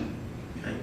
And I believe you referenced there may have been additional labeling because the case went on from the property room. Correct. So I placed it in one bag initially that was labeled for biohazard, and I sealed that with evidence tape. And then when I took it to the property room, they put it in an additional bag, and this barcoded label you see here is applied by them. So is that the same specimen cup of urine that you watched the nurse get out of the catheter bag? Yes. And this is letter B. Thought I might need to zoom in a little bit on that, but can you see anything that you recognize as being your handwriting? Yes, there on that blue evidence tape. It's a little bit washed out by the light, but I can read it. It's AR, which is my initial, and then a 2/27/23 for the date of February 27th, 2023, followed by 1603 HRS, which is 1603 hours military time, 4:03 p.m.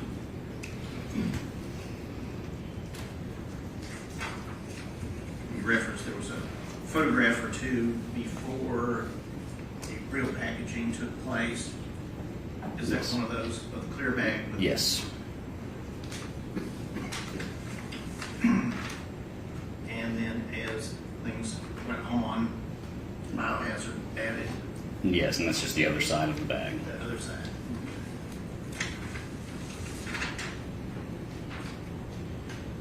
And is this the one that indicates collection time, case number, when it was submitted to the property room? Correct. Okay. And when you took it to the property room, what did you do with it, this item of evidence? I actually handed it directly over to one of the property and evidence clerks. And is that what generated this document? Yes, 36? yeah. I completed that document on the computer, submitted it, printed it, and turned it over to them, and they placed it in cold storage.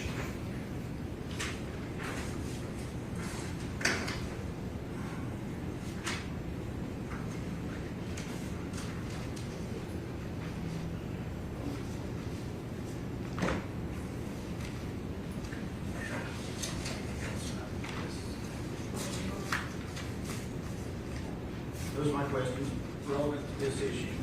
Okay. Any questions from the panel? Thank you for that. Who's the next? Amanda Sweet.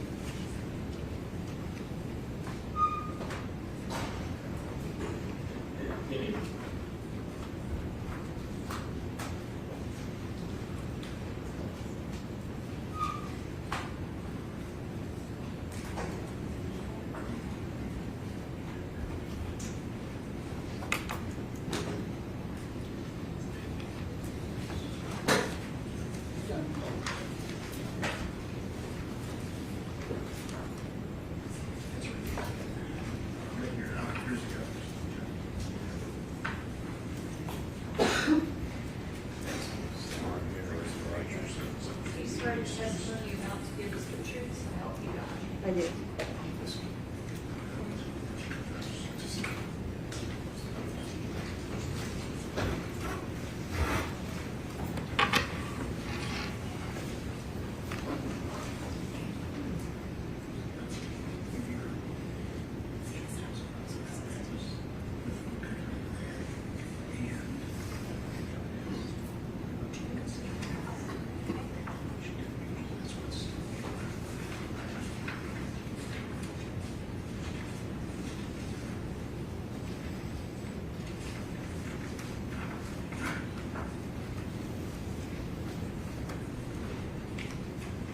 Thank you. Could you please tell us your name? Amanda Sweet. And could you please spell your first and last name for us? Amanda, Amanda, Sweet, Sweet. By whom are you employed? I'm employed by the Metro Nashville Police Department in the crime laboratory. And what do you do in the Metropolitan Nashville Police Department Crime Laboratory? I am the Forensic Services Division Director, which includes the crime laboratory and our crime scene investigation unit.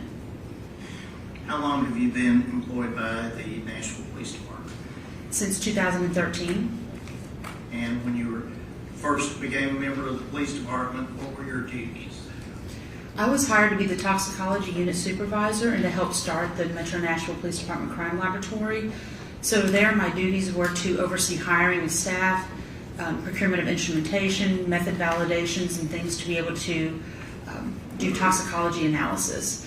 But then in 2019, I moved into a managerial role as an assistant director, and then as the crime lab director, and most recently the forensic services division director. And where is the crime lab located? It's located above the Madison Police Precinct in Madison, Tennessee, northeast of Nashville.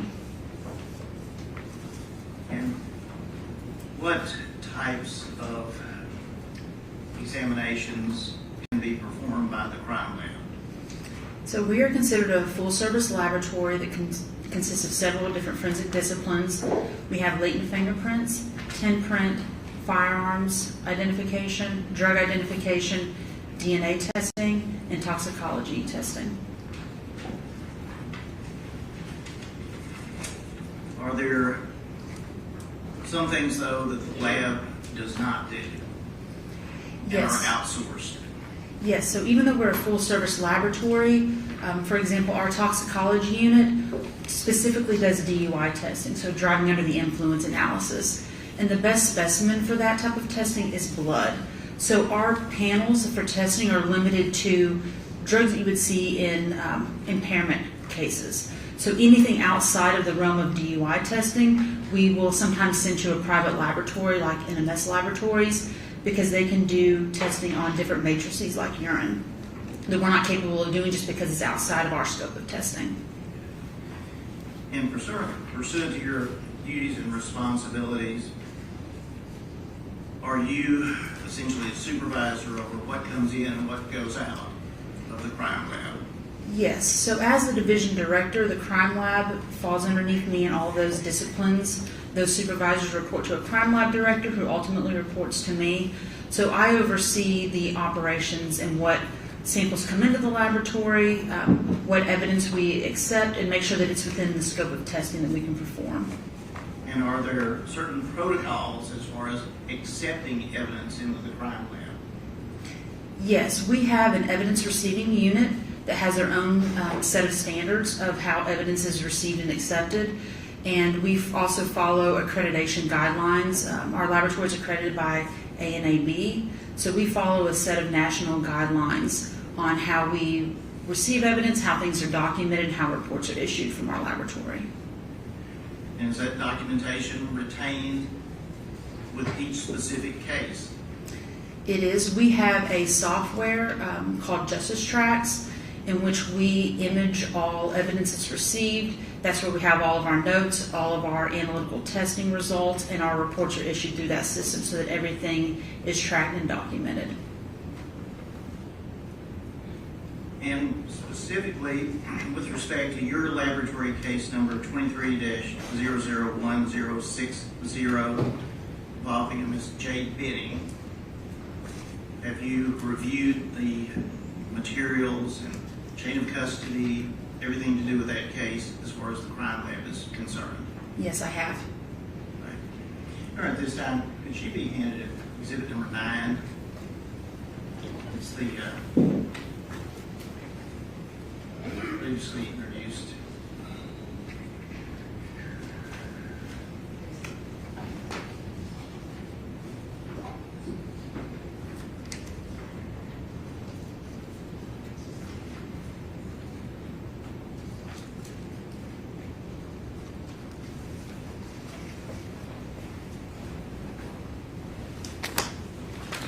Is it Miss Sweet, Officer Sweet? Miss Sweet, I'm not an officer. That's what I was going to ask. Are you a sworn officer or I'm a civilian within the police department. All crime lab employees are civilians. Nobody are sworn in the police department. Crime laboratory. Yes. You have just been handed our Exhibit 9, it's the Exhibit 9 to this proceeding. Would you look at that document and see if what is depicted in those photographs, if you recognize that?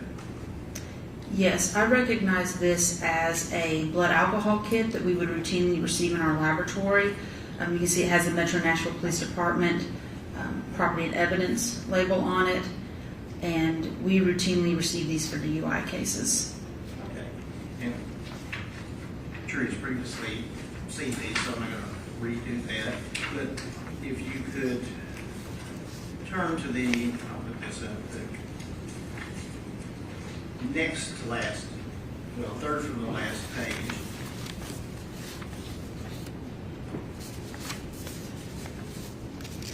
Alcohol.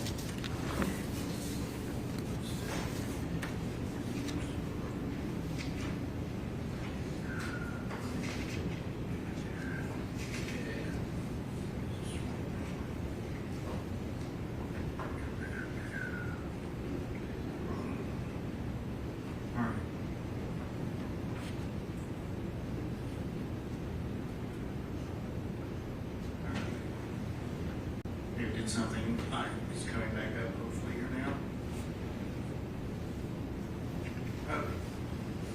Again, it was previously introduced, but do you recognize that document? Yes, I do. And does that indicate there's alcohol toxicology request?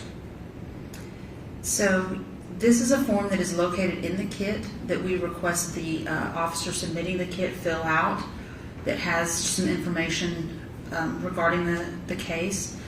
And in this case, you can see where there are 2 blood tubes that were received with the specimen date collected and time collected.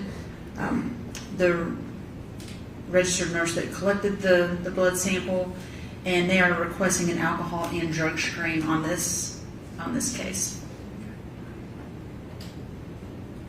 Now I'm going to go down to where it says for laboratory use only.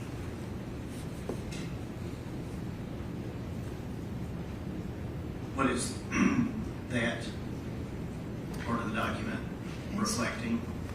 So the top half of the document is where the officer will fill out the form. The bottom half is once we receive it in the laboratory, the technician that receives the blood actually opens the kit up, will document the specimen accession date and time. So that's the date that she received this into the actual toxicology unit from our evidence receiving unit. The time that she opened the kit, she is indicating that the kit is sealed, what the unique crime lab number that was assigned this kit is, her name, and what specimens were received. So in this case, there were 2 blood tubes. They were labeled 001-01, 001-02, an approximate amount of blood in those. And these were full tubes, so there were 10 milliliters of blood. And down at, excuse me, at the very bottom of the, is that a picture of the tubes? Yes, it is. That's a picture of the tubes that were received within that kit. You say received. How does that take place? From the Metropolitan National Property Room, or where it's stored? How does that get to you, and is that accounted for in your chain of custody document? So we receive samples directly from our property and evidence storage location. An officer will bring evidence out daily to the laboratory and hand it off to our evidence receiving technicians to log it into our system and to store it in the evidence in a vault until it's ready to be analyzed by a scientist. The property room is also ran by the Metro Nashville Police Department. It's located off of Trinity Lane, and they will go around to police precincts daily and collect evidence that is submitted, or people can drop evidence off at the property room directly. When you say people can drop evidence off, I'm sorry. would it be law enforcement? It would be law officers? enforcement. My apologies. Yes, it would be law enforcement officers would drop evidence off at the property room. Just briefly show you the last photographs. Again, there is a little bit of a glare, but can you see what is depicted? Yes. This is a copy of how the tubes are currently located in the laboratory. So the first page was how the tubes were received from the hospital with the hospital labels. This is an image of the tubes once we received it, once we put our labels on it and how it's being stored currently. There appears to be a little something that looks yellow. You can see on one of them. Does that have any significance? Yes, so that is a return label from NMS Laboratories. So we kept tube 1 in-house to perform an alcohol analysis. We shipped tube 2 out to NMS to perform drug testing on this sample. So tube 2 came back to us with a return label from NMS Laboratories.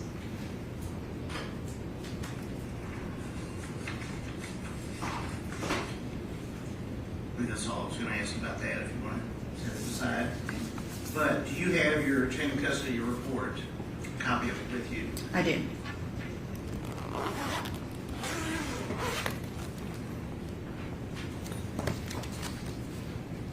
And counsel has been provided a copy of this. You referenced that one of the tubes was designated as 00101, is that correct? Yes. And the other was 00102? Yes. All right. Now, does it start off, though, as just being collective 001? That is correct. 001 is the actual kit. It's given that number, and then any item within that kit is sub-itemized and given a unique number. And that's where the 001-01 and 001-02 come into play, the two separate tubes. Okay, when you say kit, is that the collection box? Yes. Evidence box. All right. And does it indicate when and from whom that item came into the crime lab's custody? Yes. The kit was received by the crime laboratory on February 27th, 2023 at 10:25 a.m. by Daryl Osment, and that is an officer with our property room.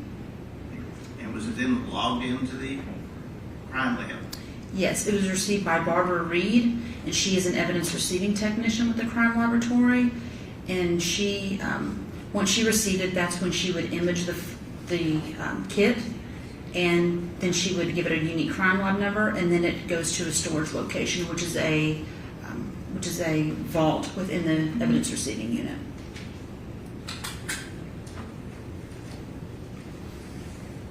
As far as security, what type of security is there on items of evidence that come to you for examination?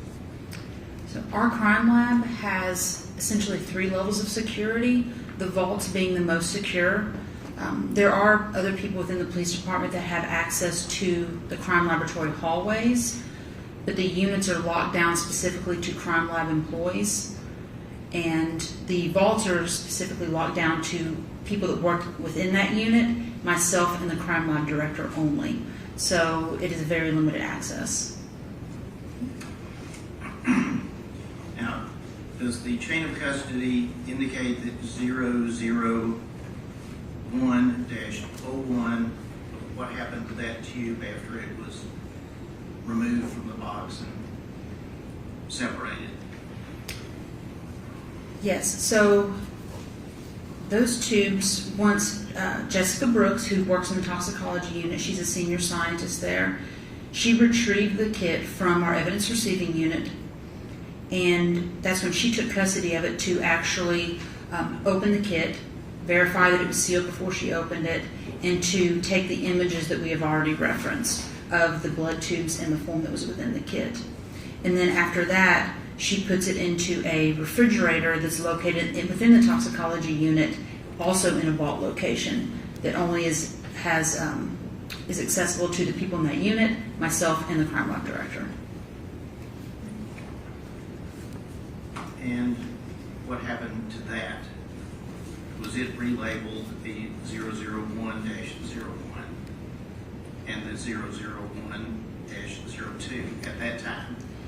Yes, when Jessica took possession of the kit and itemized the blood tubes, at that point they received our unique crime lab label with those with that description on it. And will it also be with your unique crime lab number? Yes.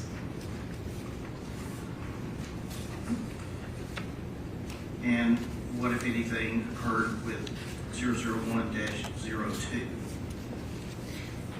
It followed the same steps where she took images of the evidence and she put a crime lab label on it with our unique crime lab number, and label that second tube 001-02.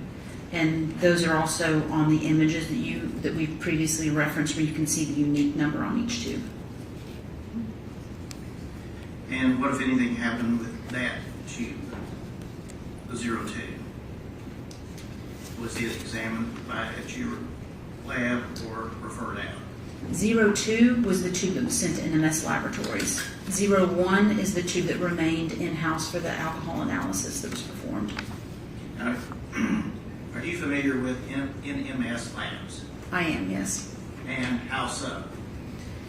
We have worked with NMS labs for approximately 6 years to provide some testing for our toxicology unit.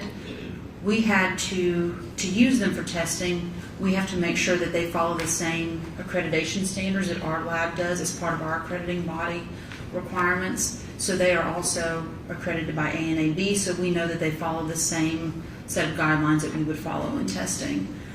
And we also had to get approval from the police department to send cases to NMS laboratories for testing. And was 02 sent to the NMS labs? Yes, it was. And when was that done? That was sent to NMS laboratories on March 6, 2023 at 10:45 a.m. That's when it was packaged and scanned out to NMS laboratories. And in this process, it's going to be put in a sealed kit within a sealed box. And we have a FedEx tracking label so we can see where it is in the process. And with respect to that particular item, after it is FedExed to NMS, did it return to your possession? Yes, it was returned to our laboratory from NMS Labs on March 30th, 2023, and we took possession of it at 3:09 p.m. And where are those two tubes today? Those two tubes are currently being stored in a hold refrigerator within our toxicology unit at our crime laboratory.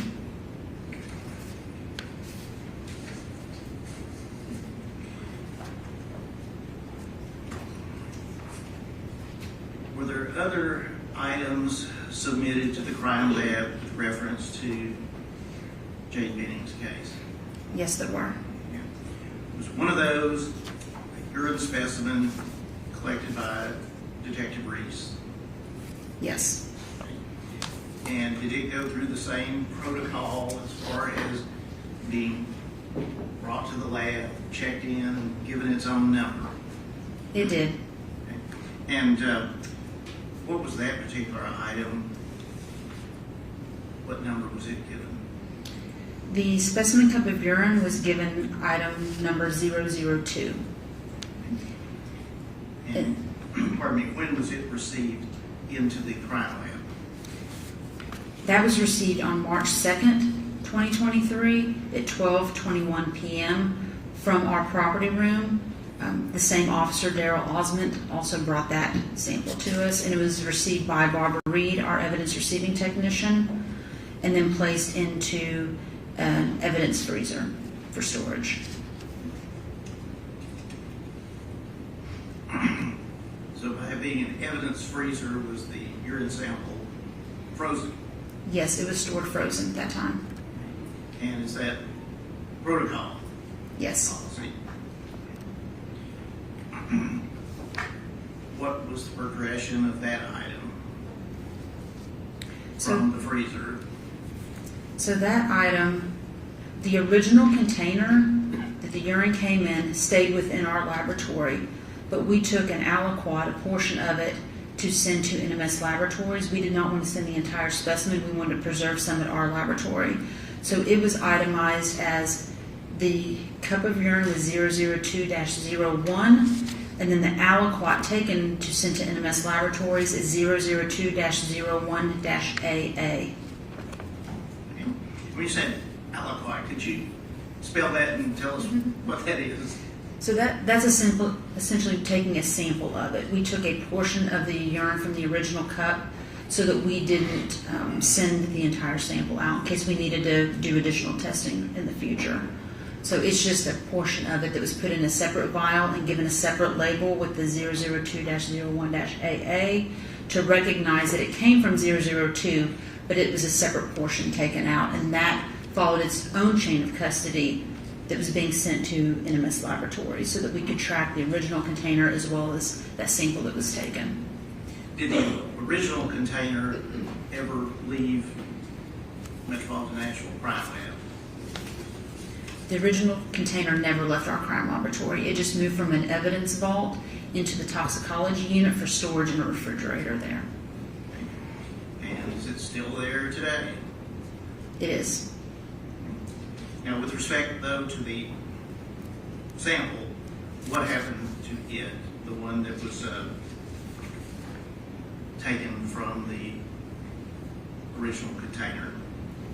So that portion of the urine was sent to NMS Laboratories on March 6th, 2023 at 10:45 a.m. That's when it was scanned and put in the box to be sent via FedEx. Same procedure as they discussed previously, correct? Yes, it is. And, pardon me, was that ultimately received back from NMS, or did they keep it? That was received back from NMS on March 30th, 2023 at 3:09 p.m. And then it has been stored in a vault location within the toxicology unit since it was received back. And are there photographs documenting what you just testified about with respect to the items and their receipt into the crime lab? Yes. All right, if I could ask this to be passed to witness and counsel.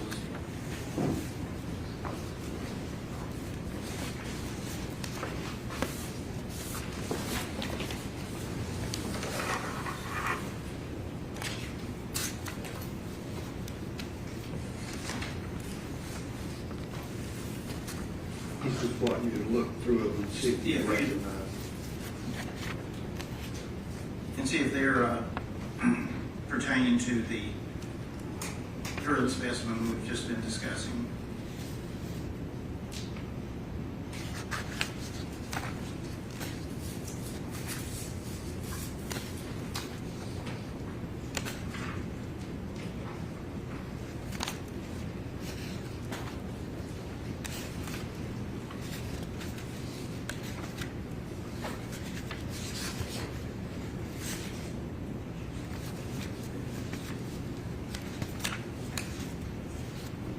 Yes, it is. Or should you get the,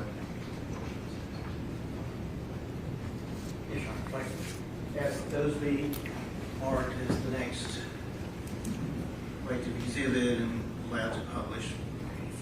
30 seconds. go ahead and Oh, let thank you. authorities, Drew's already seen one or two of these, but I'll just.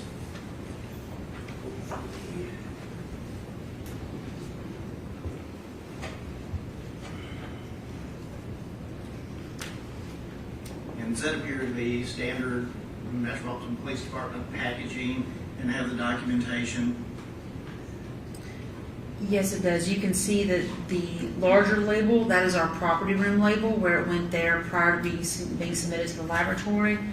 And then the label kind of on the right with the barcode is the crime laboratory label with the unique crime laboratory number.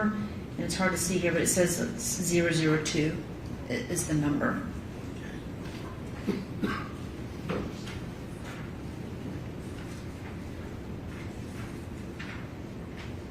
And is this picture of the backside of the bag? Yes, it is.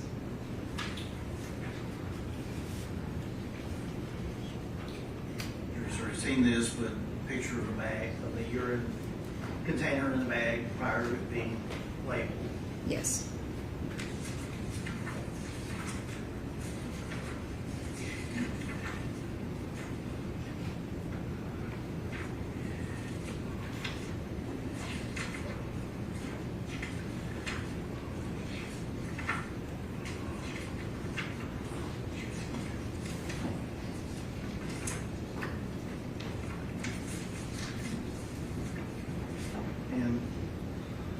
there's barcode and the identifying information. Does this also contain the crime lab number, case number?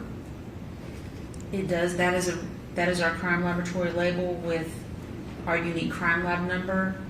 And you can see now the outer packaging was labeled as 002, but then now the sub item for the actual urine is 002-01.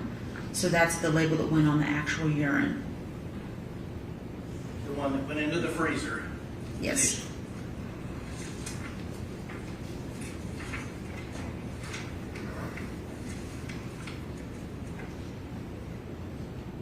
And what is this a photograph of?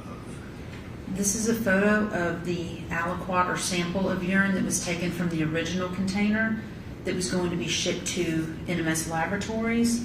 So you can see it now has a crime lab label that the submission is 002-01-AA to represent that it came out of that original urine container, but that it is a separate sample so that we can track its movement specifically to NMS Laboratories and back to our laboratory.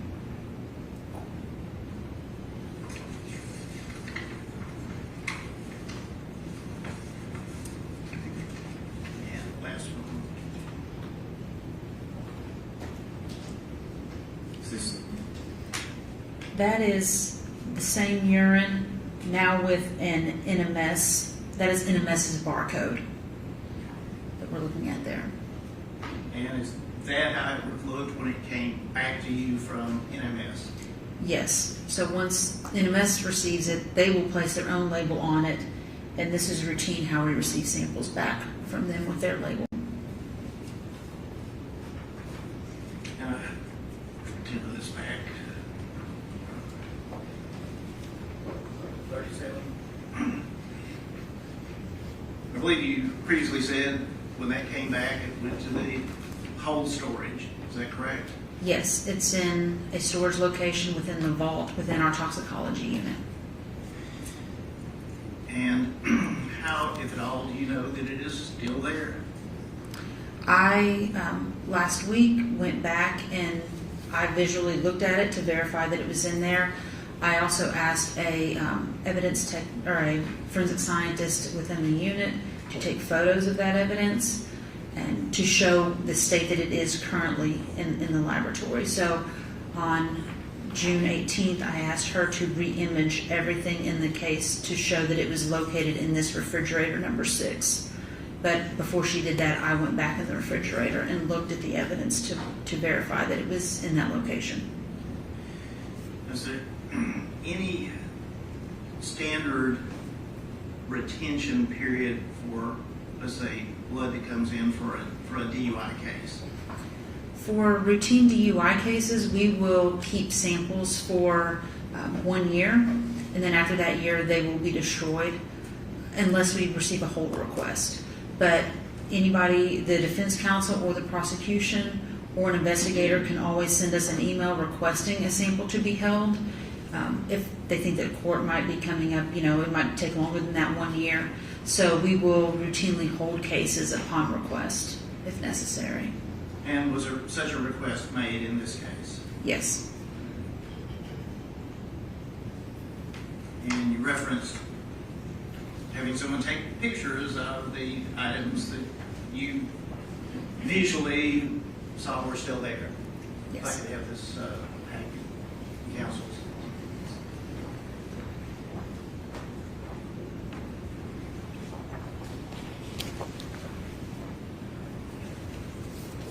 If you take a look through those and see if you recognize those photos.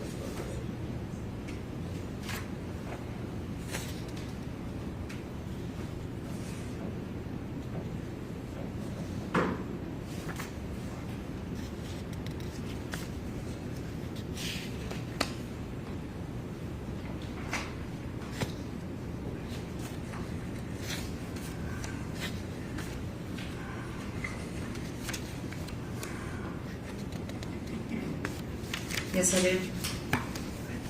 I believe that would be 38. If I publish at least one or two of these. Where is the refrigerator located where these items are? It's within the vault of the toxicology unit. Is it in a secure part of the building?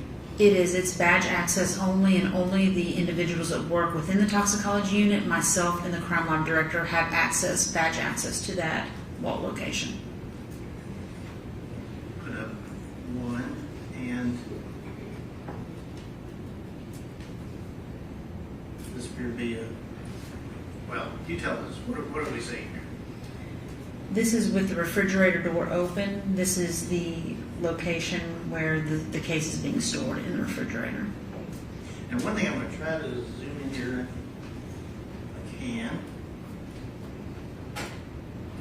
There in the corner, what do you see there?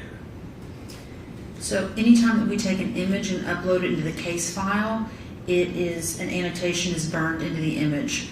So this represents the case number, the technician that took the photographs, and the date that she took the photographs.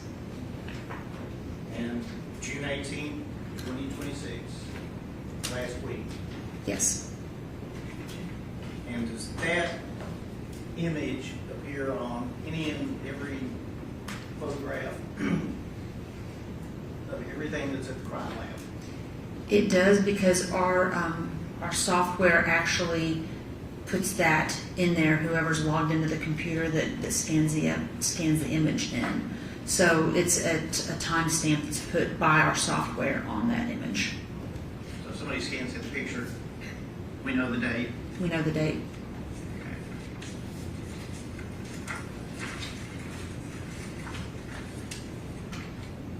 So this one just for the sake of.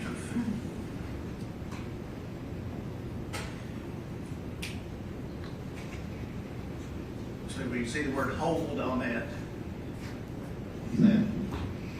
They write that on the bag just to make sure that it doesn't get destroyed.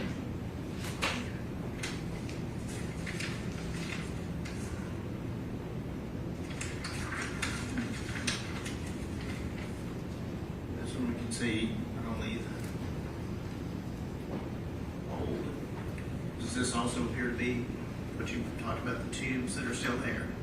Yes, and you can see the actual crime log number, the CL-23-001060. You can see that on the labels within that bag, within the hold bin.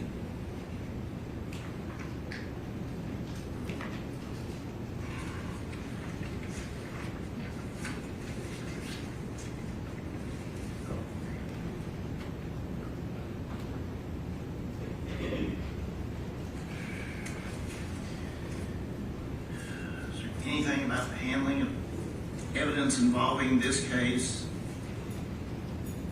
out of the ordinary as far as using FedEx, NMS lab, retaining the evidence? Was it handled according to your protocol? Yes, this was handled according to our protocol. I've thoroughly reviewed our chain of custody and have seen no issues or discrepancies with our ship date when NMS received the samples, when they shipped them, when they returned back to us.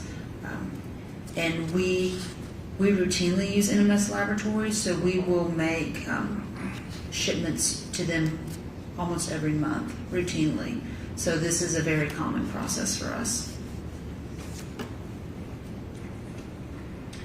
And would that be true for any other items that may have come into the crime lab regarding this case and then gone out for further testing? Yes, we also outsource cases for DNA to another laboratory, and they follow the same standard protocols. And larger items or items, containers, do they eventually go back to the property room? So it depends on the type of analysis requested in the unit. Toxicology cases do not go back to the property room. They stay in-house for 1 year, and if we have no hold request, then the evidence will be destroyed after 1 year. Those are my questions, Rob. My question. Yes.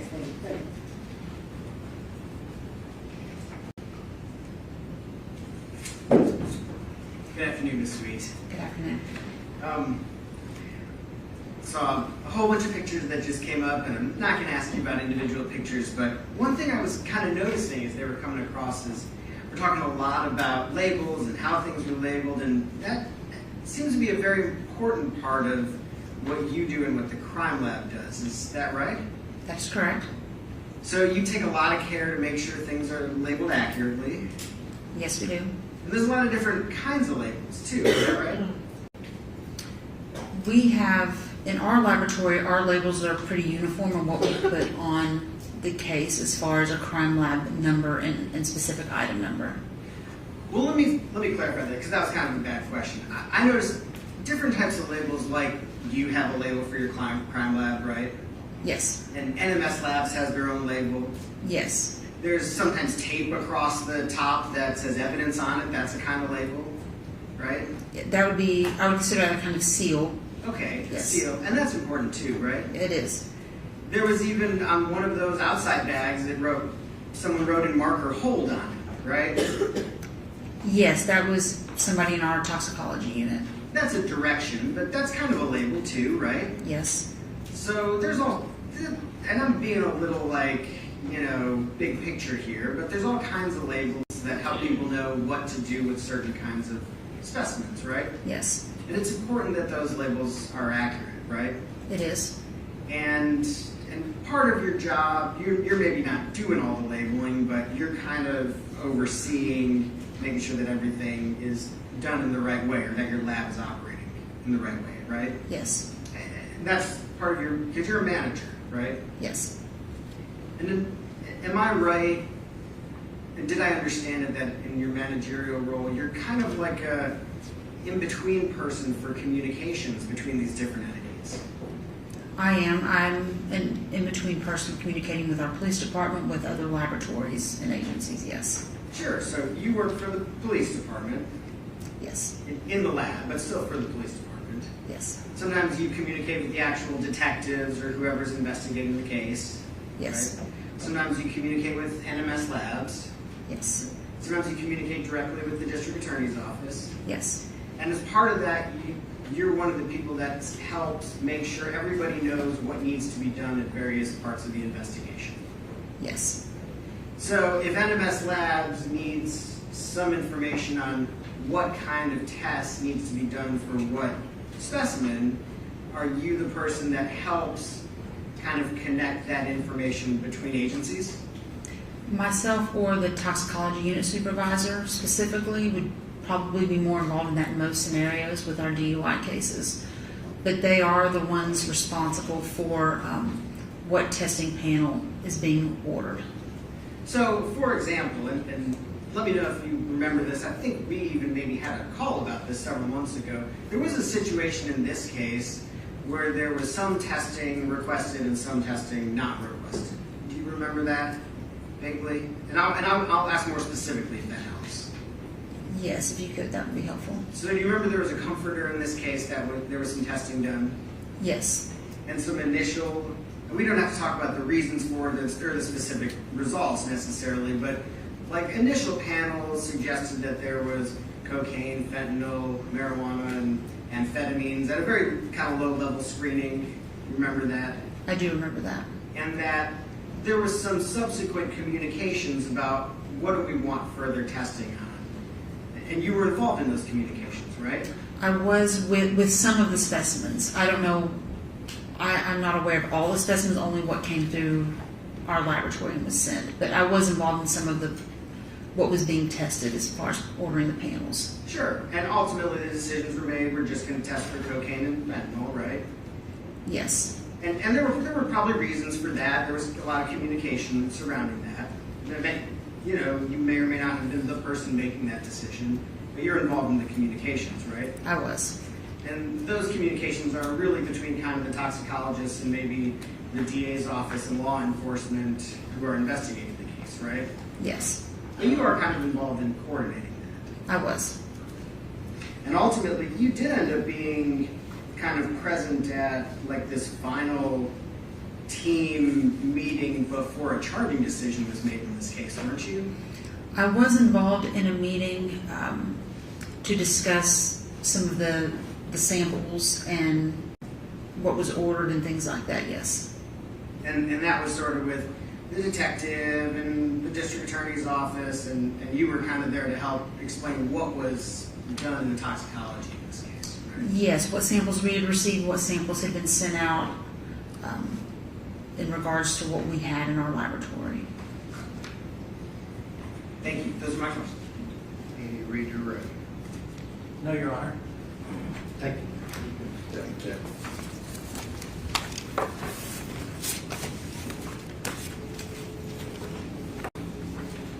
Who was the next witness, please? Judge, the next witness would be Dr. Mithen.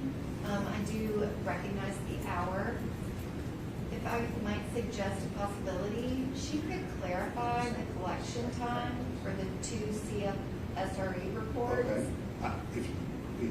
You're ready to call her as a witness? I am, but Okay. I am also understanding of the time. Or we'll go till we finish. All right, ladies and gentlemen, if you'll step down the hall, we haven't taken the break that you did, so we'll take a short break and then come back with this last witness for the day.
Please raise your right hand and be sworn.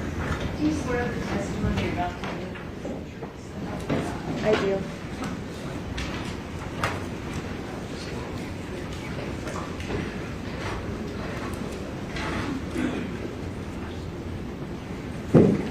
Good afternoon, Dr. Mendon. Could you please state your full name for the record? Carrie Midthun. And could you please spell your first and last name for the court reporter? First name is Kari. Last name is Midthun. Where are you employed, Dr. Mendon? NMS Labs. And can you describe what is NMS Labs? NMS Labs is a large private toxicology laboratory. They specialize in both forensic toxicology, so driving under the influence of drug investigations, postmortem toxicology testing, specialty testing for things like metals, volatiles, special matrices like hair, neonatal testing, and then they also perform clinical testing. So testing forwarded from hospitals, testing forwarded from reference laboratories, things of that nature. And what is your position at NMS Labs? I'm a forensic toxicologist. How long have you been in that position? I've been at NMS for more than 6 years, but working in forensic toxicology longer. Where were you at before NMS? Immediately prior, I was at a company called United States Drug Testing Laboratories. It's out near Chicago. It's also a toxicology lab. And then in addition to that, I worked for several years as a forensic scientist at the New York State Police Forensic Investigation Center. And what is your background, kind of training and experience to be a forensic toxicologist? So the training is very specific and on the job, but then in addition to that, I have an educational background that includes bachelor degrees in both chemistry and biochemistry from the University of Wisconsin at Madison. And then in addition to that, I've earned a Master of Science and PhD in chemistry and chemical biology from Cornell University in New York. And can you approximate how many specimens that you have analyzed over the course of your career? At the bench, thousands.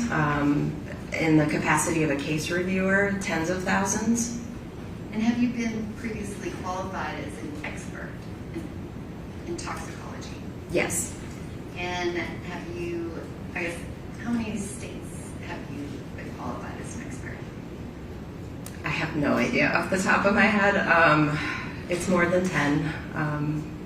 This year alone, I've testified in California, Montana, Florida, Pennsylvania. Trying to think if I did any video testimonies. I did a video testimony with the state of Washington. And you were qualified as an expert witness, is that correct? Yes. Did you analyze samples related to Ms. Jane Benning? I did. And at this time, I would tender Dr. Mithun as an expert in toxicology. No objection. Okay, all right, again, ladies and gentlemen, this witness will be allowed to give an expert opinion. You can place such weight as you choose to upon it. Okay. Dr. Mithun, are you familiar with CFSRE? Yes. And can you describe what kind of experience do you have with that lab? So NMS Labs and CFSRE, which is the Center for Forensic Science, Education and Research, they are owned by the same family of companies or families. So the NMS side is more of the for-profit routine testing side. So individuals and agencies submit their samples. We perform the testing as a for-profit. The CFSRE side is more academic and research-based. So it's just a separate side to kind of two different heads and for different purposes. And are you familiar with Dr. Alex Koltuski? Yes. Did you forward any samples to him during the process of analyzing different samples from his bidding? The laboratory did, yes. Not you personally? Not me personally, correct. And can you describe, how does that work? If someone wants to have some type of sample tested, do they request a certain person? Like, do they request that it be sent to you? Or how do those assignments get made?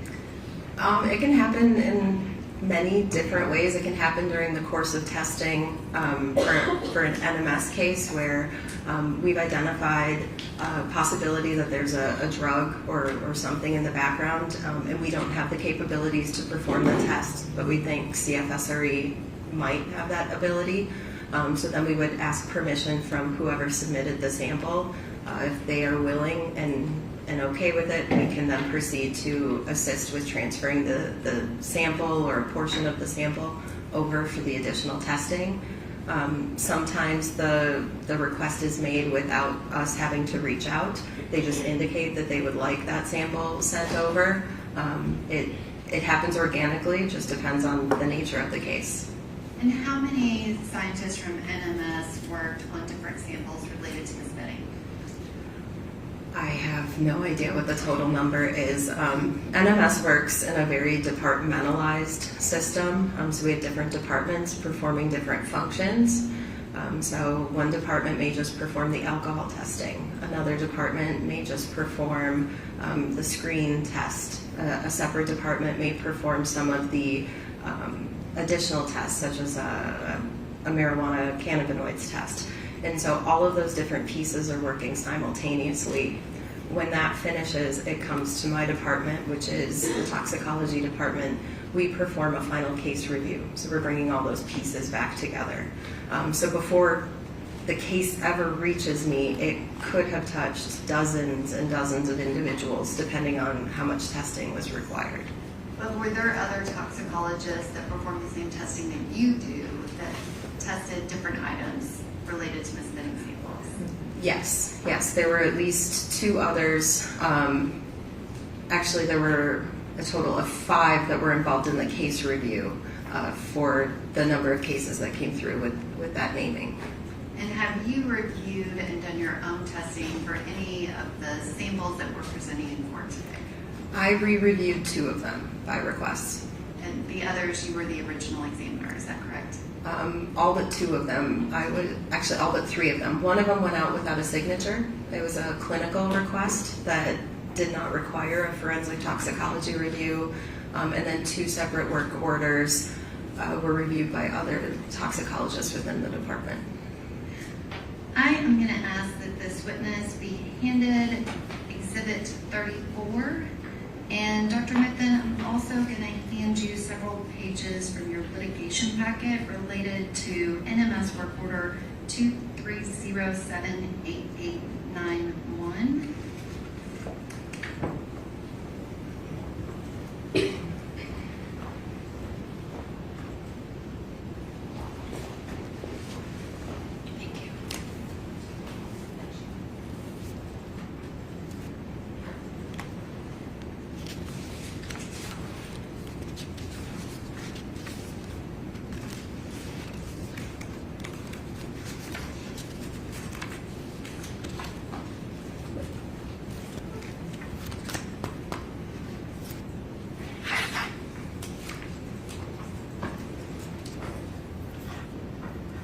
Dr. Mithun, do you recognize those 2 items? I recognize the NMS final report. And does the NMS final report for work order 23078891, does that match the CFSRE report? There is an indication here, yes, that they refer to each other, yes. And there were samples from NMS that were transferred to CFSRE, is that correct? Yes.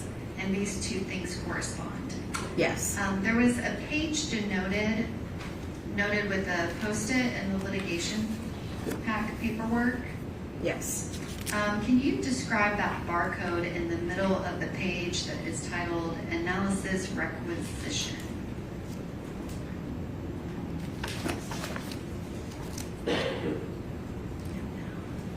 I'm sorry, I'm not seeing analysis requisition. On the page with the yellow. Yes, at the top of the page, does it say Analysis Requisition? Oh, I'm sorry. Yes, it is. I thought the sticky note was pointing me towards something. So yes, the top of the page. The note is on the page that has that title. Oh, good. The sticky note is right under the barcode. Can you describe what is that barcode? So this was a barcode placed on the requisition or submission form by the agency prior to it.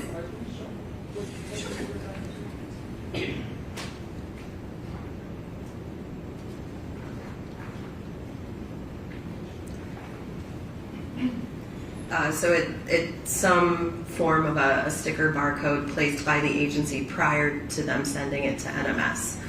So it is adhered to the form, and then this is a photocopy of that.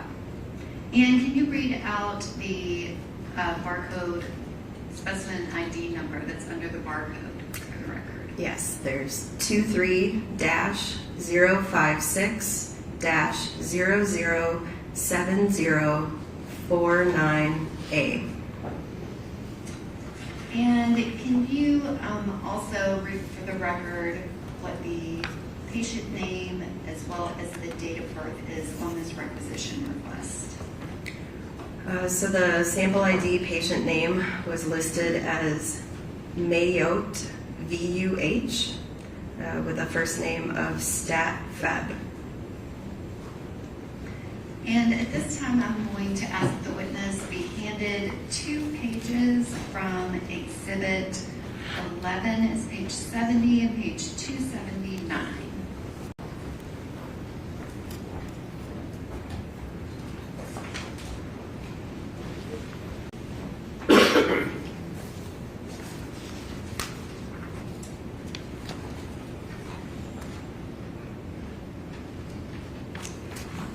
There is a sticky note on the first page. Is there a corresponding specimen ID number on that page 70 of the medical record? So there is a specimen collected with a test ID noted that matches that number I just read from the barcode, which matches the same number that was on the sticker of the requisition form. And is that specimen collected at 22:59 on February 25th of 2023? According to the timeline here, yes. And that was submitted to NMS Labs for the NMS work order 230788891, correct? Yes. And then that sample was then transferred to CFSRE, is that correct? Yes, no testing was performed on that sample at NMS. It was transferred directly over. And Your Honor, at this time I would ask that the NMS litigation packet be entered as the next numbered exhibit. And I would also ask to publish the first page of that along with previously introduced exhibit number 34. Okay, cool. Let them pull out the exhibit they're wanting more.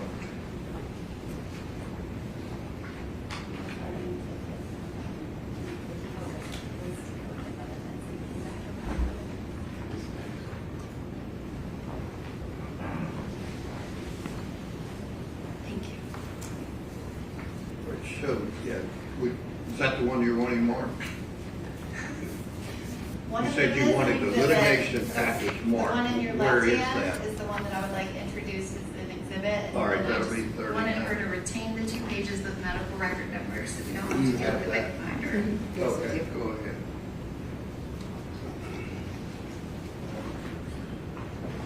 Is there anybody that can turn on the system? Yeah, switch it over.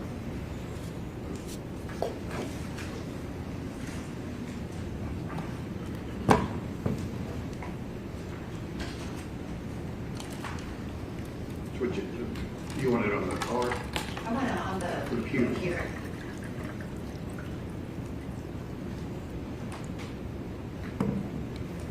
Great.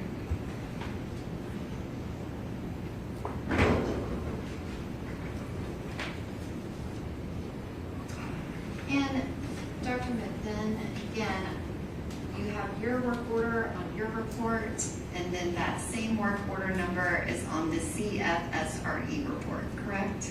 Correct.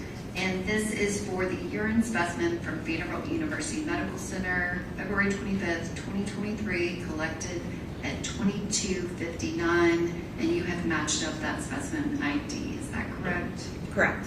And this is for patient Jade Benning, date of birth March 6, 1998.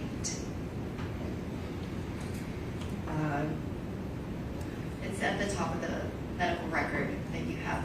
Oh, yeah, I'm sorry. For I was you going to guys say to it's not assess on either of the CFSRE or NMS lab reports at this time, but it does, yes, correspond to the same medical number on the top of the medical records for Jade Benning.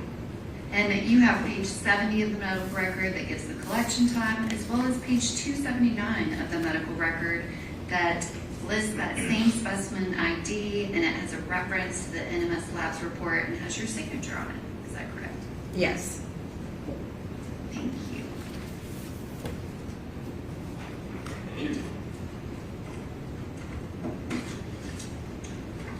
And I can ask that the witness be handed exhibit number 35.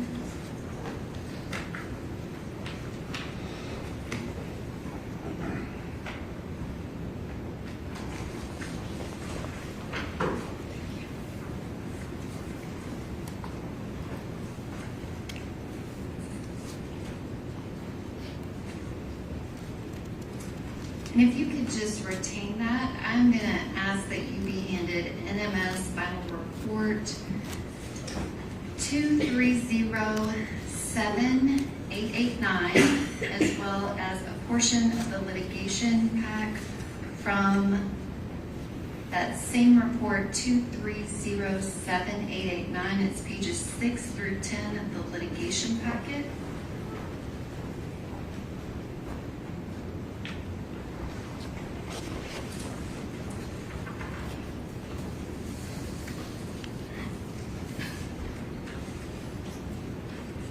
Do you recognize those documents, Dr. Middleton? I recognize the NMS report and then pieces of information from the NMS litigation packet. I had not reviewed the CFSRE report prior. Which that's already an introduced exhibit. Is that the NMS report that corresponds to that work order number? Yes, they both reference the work order 230-78899. And is that work order, it is Dr. Kotelewski's report, exhibit 35. Do you recognize the work order on Dr. Kotelewski's report? Yes. And his case number is 2023-0090, is that correct? Yes, that's the CFSRE assigned unique number.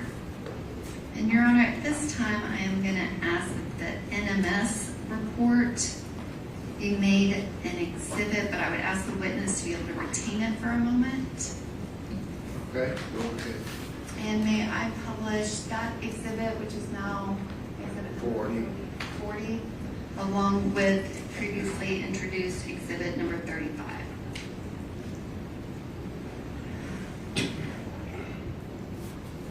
And again, Dr. Middleton, do we have the NMS work order number on both of these reports? Yes.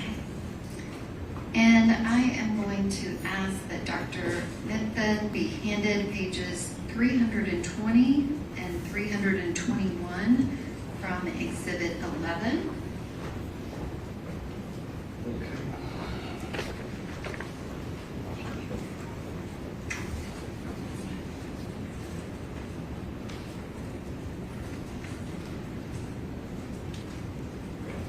Dr. Mithun, do you have the analysis requisition form as part of that paperwork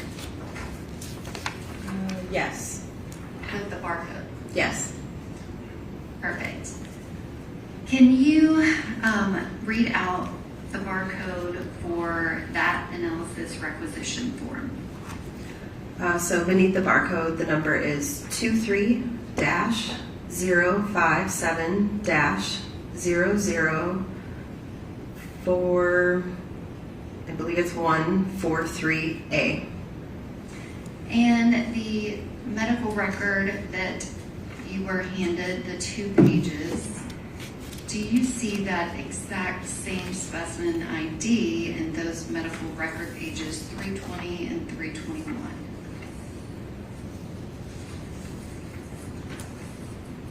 I do see it on the bottom of page 321.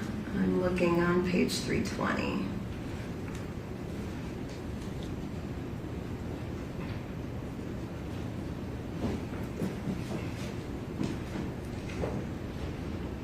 I think it's just on 321, those 2 pages just go together. Okay.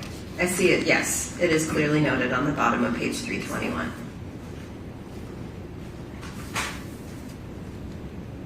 And does that have that specific specimen ID? Yes, it does. And do your NMS records reference the date of collection for that specimen? They do not.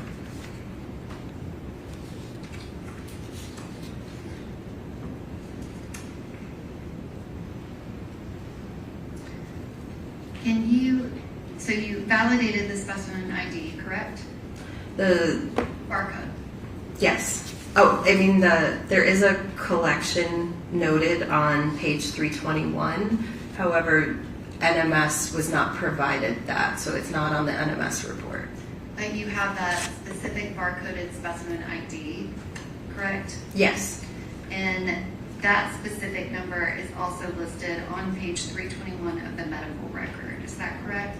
Yes. And that collection date is February 26th of 2023 at 13:35. Yes. Is that correct? Yes. And that is page 321 of Exhibit 11. And just, can you verify that at the top of that medical record, it also has Jade Binning's name as well as her date of birth of March 6, 1998? Yes. And Your Honor, at this time, I would ask that that litigation paperwork be entered as the next numbered exhibit. I believe it was pages 6 through 10.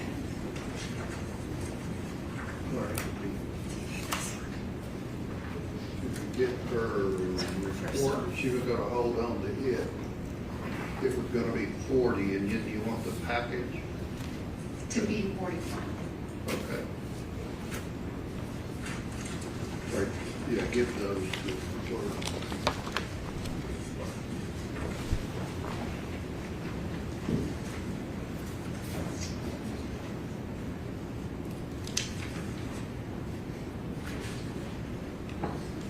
Your Honor, may I ask that the witness be handed exhibit number 32?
Do you have Exhibit 32, Dr. Nathan? Yes, I do.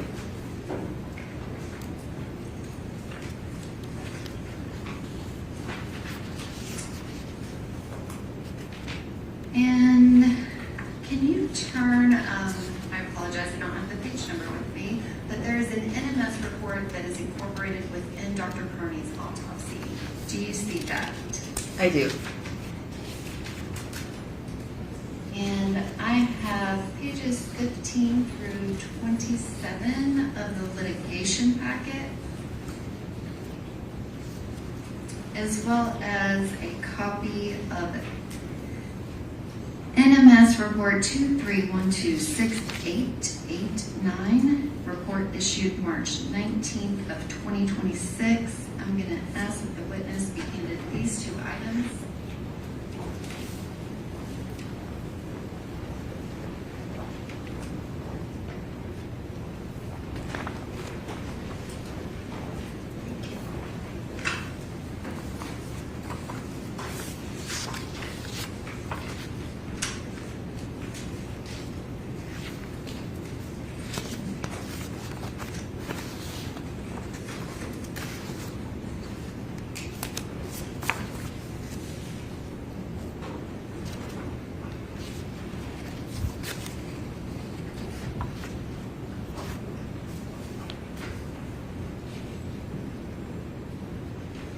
Okay. Dr. Vinton, do you recognize the litigation packet as well as the report that is dated March of 2026? Yes, I do. And did you complete that March of 2026 report? Yes, I did. Are you familiar with the report that is in the autopsy of Dr. Aaron Kearney? Yes, the original report from May of 2023, yes. And who did the original report? So the original report was reviewed by, at the time, Megan Ringel, now Hessler. And can you describe what, if anything, did you do regarding the samples that Megan Hessler previously analyzed? So I performed a re-review of the case, but I performed it from fresh. I looked at all of the data on my own fresh, didn't rely on her report to generate my report. And so based on my review of the findings and then all of the data generated, I created this secondary report. It's labeled corrected because it is different and separate from the original that was issued. As part of our process, we have to notate if there's any difference or if there's a second report ever issued. And so the NMS system of doing that is to label this as a corrected report because the signature changed. My signature now replaces hers. And did you do your own independent analysis? Yes. And did you come to your own independent expert opinion? I did, yes. And did you reflect that in that corrected report? Yes. Your Honor, at this time, I would ask that Dr. Mithen's report be entered as the next numbered exhibit. I would ask that she be able to retain it during testimony, but may I publish it to the jury? Okay. We We would just raise same objections. Okay. Or it'll be 42. 42, and then if I can have the litigation packet, be 43 with corresponds. All right, where's the litigation packet? Or give that to that gentleman right there. You want that marked separately? Yes. 43.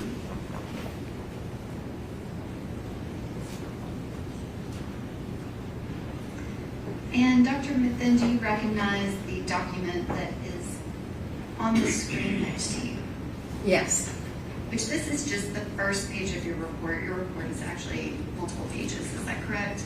Correct. But does this summarize your findings? Yes, the front page is a good summary of the findings. And can you state for the record the work order? The work order here is 23126889. And is that the same work order that is on the original report of Ms. Hessler that's part of Dr. Carney's autopsy in Exhibit 32? Yes, it is. And specifically, can you describe what was the item in 001 that you analyzed? So 001 is a hospital tube. The collection date and time noted were February 25th, 2023 at 22:31. And who sent that in to NMS Labs? This was submitted through the Forensic Medical Management Services, or FMMS. And can you describe what is the collection date and time that is listed on the report? So the date and time provided was, again, February 25th, 2023 at 22:31. And this is kind of a zoom in. It still has your work order as the collection date and time. Can you describe your findings for hospital blood 001? Yes, the sample confirmed positive for the presence of cocaine and metabolites, including benzoylecgonine and ecgonine methyl ester. And are your results consistent with forensic scientist Megan Hessler? Or toxicologist, I apologize. Yes, they are. And are you familiar that Dr. Carney, who does something completely different than you do as a toxicologist, that when she is trying to estimate the number of the parent cocaine when she has ecgonine methyl ester, that she adds those two numbers together? I became aware of it while preparing for today. It was mentioned to me, yes. And is that something that you as a toxicologist, you do not estimate things? We do not. You are finite, very specific numbers. We like our facts and figures, yes. But are you familiar with forensic pathologists that they interpret toxicology results as part of their profession? They use it to add to the context of the case information that they have in order to perform their job, which is determining the cause of death. And so what you're doing and what she's doing are two separate things. Is that correct? That's very fair, yes.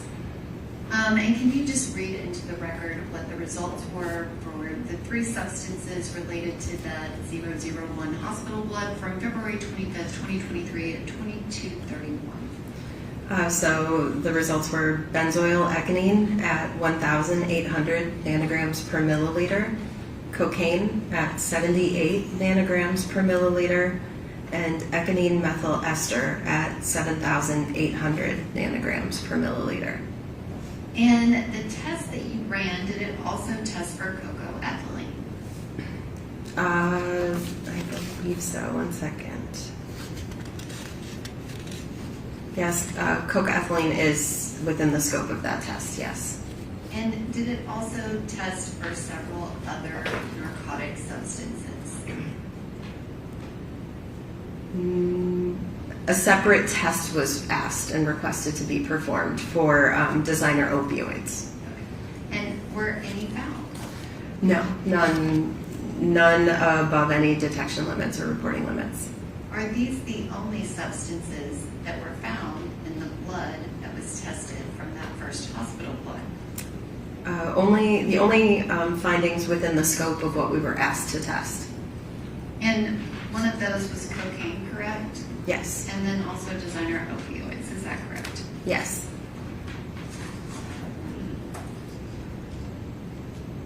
And specifically, did you also test the item 003 of the liver tissue? Yes, there was a homogenate of liver tissue that was tested. And that was also submitted by Dr. Carney with Forensic Medical Services, is that correct? Correct. And can you describe what was the positive result for that? So this is based on just a screen test. The other results where a numeric value is reported is actually the result of multiple tests, both a screen and a confirmation. So in this case, there's only a presumptive positive finding because only the screen test was performed, that initial test. And it was positive for fluconazole. And are you aware if if there were any other substances that were under the level. There were indications of things under the level. There was some additional testing performed on the liver to try and confirm those results, and all findings were below any detection limits. And so if Dr. Carney said she called and spoke with someone and said there was cocaine that was detected, but it was not at the reportable limit, would that be consistent? I saw the same notes and reviewed the same data, yes. So there were additional cocaine tests performed on the liver tissue.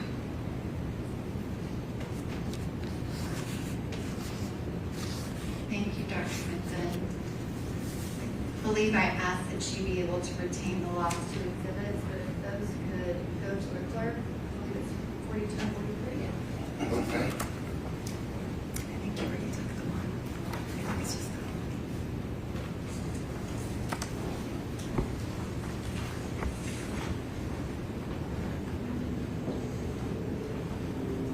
I am going to ask that the witness be handed NMS work order 230-86183.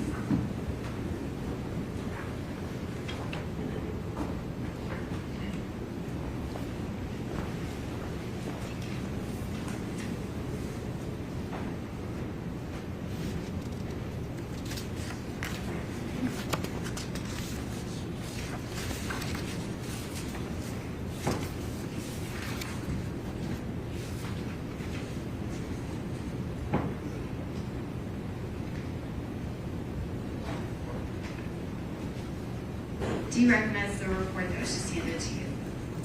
Yes, this is the original final report for work order 230-86183. And is that report dated March 17th of 2023? Yes, it is. And I am going to ask that the witness be handed a second item, which is also labeled work order 230-86183, but with a report issue date of March 19th, 2026.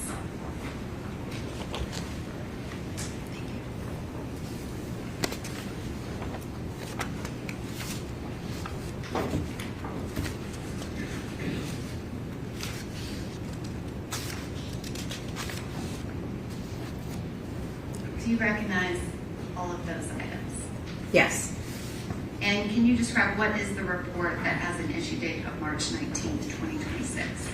So this is the corrected report that I personally issued for the same work order when asked to perform a re-review in preparation for today. And did you analyze those samples independently? Yes. And did you form your own expert opinion about the results? Yes, I did. And did you document those results in the report issued on March 19th, 2026 at 1500? Yes. And if I can ask that the witness be handed another item, it is pages 17 and 18, and then I believe 41 through 43 of the litigation paperwork.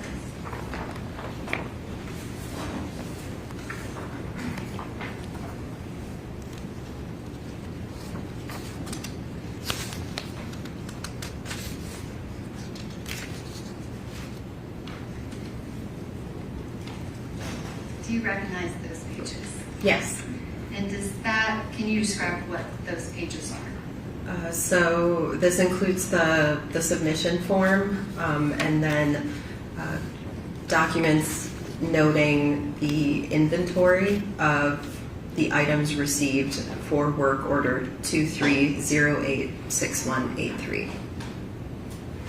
And can you describe what was the item that is labeled in your report as 001 antemortem load? It's a gray stopper glass tube. And does it have a date and time associated with it? The collection date and time provided to us was February 27th, 2023 at 2:17. And that is one of the items that you reanalyzed and have findings on. Is that correct? I re-reviewed, yes, the data and the information generated. Your Honor, may I published to the jury the first page of Dr. Mithen's report dated March 19th of 2026. Okay. Dr. Mithen, do you recognize the image on the screen? Yes. And is that the summary of your findings related to the antemortem blood collected by MNPD and submitted to you by MNPD on February 27th, 2023 at 2:17 p.m.? Yes.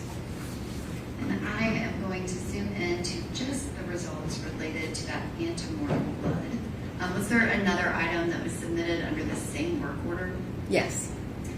So just focusing on the antemortem blood, can you describe what testing you performed and what your results were? So in this instance, the request made by the Metro Nashville Police Department Crime Lab was to perform a more expansive blood test. So this includes looking for common drugs of abuse and misuse. It includes looking for common therapeutic prescription drugs, over-the-counter drugs, things of that nature. And I'm sorry, what was the second part of your question? So could you explain your findings of, I guess, what you were testing for, but then also what you found based on that testing? So this was a more expansive blood test that was performed. It did include looking for things like ethanol and various volatiles. And so the results concluded from the blood sample, they were positive for acetone, positive for lorazepam, which is a benzodiazepine, positive for cocaine and one of its metabolites, positive for a drug called levetiracetam, and then positive for fentanyl and its metabolite norfentanyl. And can you describe the cocaine and the BZE? Are those consistent results with the prior testing that was done on Ms. Benning's blood? From the autopsy report that had an earlier, thank you, that had an earlier collection time, is that consistent based off of the collection time of this blood sample? I mean, yes, they're both present. So we're still seeing indications of the active cocaine, and then we're also seeing indications of that metabolite, yes. And is it, I guess, can you describe, like, does cocaine, is it going to dissipate over time, not all at once? As the body is metabolizing it, yes, your body metabolizes a portion of it at a time. So we typically indicate that as a half-life, so the amount of time that it takes for approximately half of the drug to leave the body is one half-life. And it can take anywhere from 6 to 8 half-lives for a drug to fully eliminate from the body. But there can be some very big variations there, depending on the drug involved. Some drugs have a longer half-life, some have a shorter half-life. In the case of cocaine, it gets complicated because cocaine itself is a very unstable drug. It can actually break down even when it's in a glass tube. So we have to keep that in mind. That's why it's hard to really compare apples to apples there. The cocaine, it's possible it broke down when it was in the first tube. It's possible that some of it broke down in this tube as well. And have you seen results of cocaine in blood samples of this level before? Because we do a lot of post-mortem autopsy testing for all 50 states in the country, yes, I have actually. And this particular result, I guess I'll wait till we get to your final test to kind of connect the two things. Can you describe the acetone that had a positive result? What is that indicative of? The presence of acetone in blood or urine can indicate a couple different factors. The key part being that there's some sort of ketoacidosis going on, and so that is the formation of these ketone bodies like acetone and isopropyl alcohol in the body. But what is indicating, it could be from a variety of different reasons. It could be diabetic or alcoholic ketoacidosis. You can see it happen in trauma. You can see it happen in like a flight or fight response. You can see it happen during times of starvation, when the normal way that the body digests food and metabolizes food isn't working, and the body actually starts to work on using its fat reserves as a food source. So it could be in there for a variety of reasons. And is it consistent with Miss Benning arriving at the hospital dead, having to be intubated and then placed on a respirator to help her breathe? Your Honor, I'm going to object to this witness answering that line of question. She answered when she was being qualified that she is. Okay, do you want to rephrase that to see if she has an opinion about where that may have come from? Dr. Mithen, is it major surgery or extreme stress that you would receive in a hospital if you're on a ventilator? Is that something that might cause asthma? It's possible. And if the person had not eaten food because they were on a ventilator, would that be that ketones that you were describing? Objection, Your Honor, same objection. Okay, I will rule the objection. Go ahead.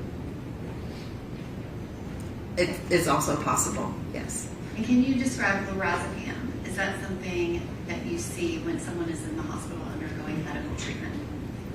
It can be administered. It is a prescription benzodiazepine. It's typically prescribed for conditions like insomnia or possibly to assist with reducing and limiting seizures. And you've already talked about the BZE and the cocaine. The next substance, can you describe what is that positive result? So it's positive for levetiracetam, at a result of 24 micrograms per milliliter. Levetiracetam is commonly known as Keppra, which I think people may be more familiar with and is definitely easier to pronounce. So that is also an anti-seizure drug that is commonly provided or administered during medical treatment. And the next two positive results are for fentanyl and norfentanyl. Are those also common medications when someone is in the hospital and on a ventilator? They can be. They can be commonly administered depending on the nature of the trauma or event that's happening with the individual. Fentanyl can also be used as an anesthetic during surgery. And if the medical records indicate that Ms. Benning was given fentanyl sometime on February 26, 2023, then this test on February 27th, or collection on February 27th, 2023 would be consistent with that. It would be very possible to still detect it, yes, depending on the dose provided. Well, she was continuing to get fentanyl from February 26th of 2023, I believe, up until the point that she was removed from the ventilator on March 6th of 2023. So if it's continuously being added, then yes, it's certainly possible to be able to detect it. Thank you. And going back to, this is the exact same report that you have been testifying to. There is a second item, which is the 002 urine. Can you describe what testing did you perform on that? So similar idea. The request made was to do an expansive test on the urine sample as well. The scopes may be slightly different for the drugs that are being tested for between the urine and the blood. That's just due to the nature of those two samples. Urine tends to see more metabolites because the body has processed it. It's on its way out of the body. And so the scopes are slightly different between the two. And can you refer to the analysis requisition that is part of the litigation paperwork as it relates to that item 002 urine? Can you describe the information listed for the collected date, time? We were not provided any specific information for a time, but a date of February 27, 2023 was provided. And can you indicate which officer requested that testing be done? This was requested by Adam Reese with the Metro Nashville Police Department. And can you review the subsequent pages of the litigation paperwork, and can you verify where that sample came from and where it was returned to?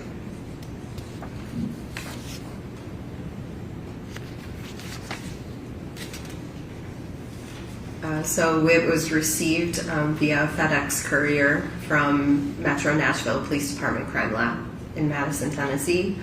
And then as far as return, it was returned to the Evidence Return Department at the MNPD Crime Laboratory in Madison, Tennessee. And are you familiar with Amanda Sweet? Previously, and then from professional organizations.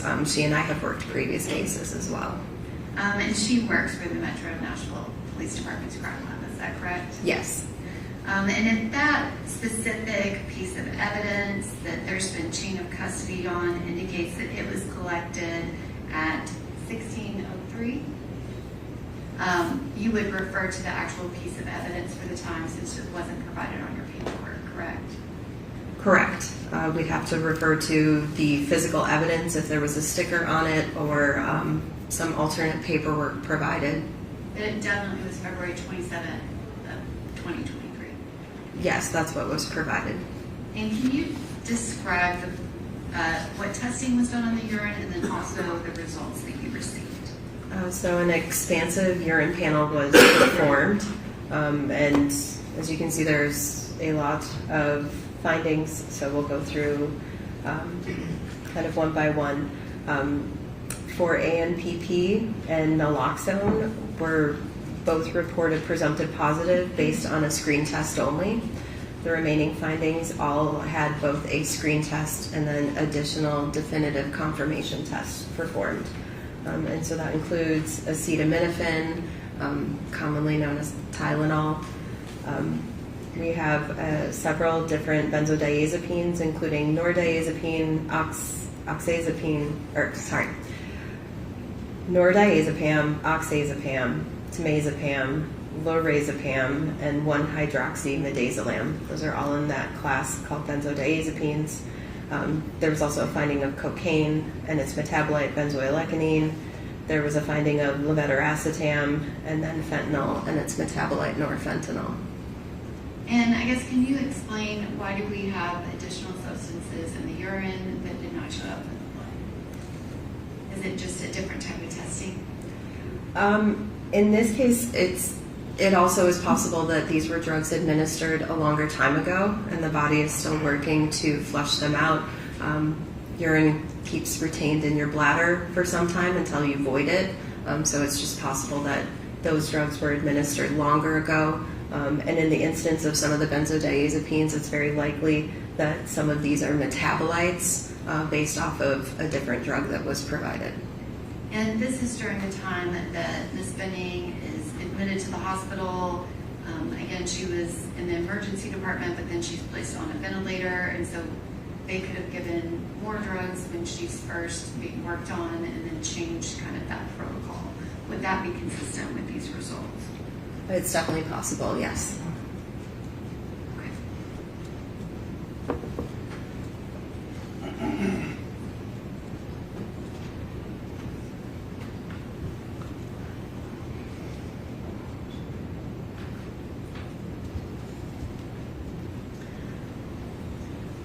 And I guess kind of comparatively, the urine result of the 4,000 nanograms per milliliter of cocaine compared to the result in the blood, can you kind of give some context to that? Does it make sense to compare a blood result to a urine result, or are they different types of matrices? They're different types. If you think about the idea that urine can be stored in the bladder, you can have an individual who's dehydrated or who's drank a lot of water and kind of gotten overhydrated. That can really change a concentration in urine. So I would say we look at urine more qualitatively, typically, and look to see if there's a lot of a substance in there or a little of a substance in there, but we don't necessarily rely on the hard values. just because there can be a lot of variability there, depending on how often someone's going to the bathroom and voiding their bladder. It can really change those concentrations. And somebody that's on a ventilator, that's going to affect that as well. Yes.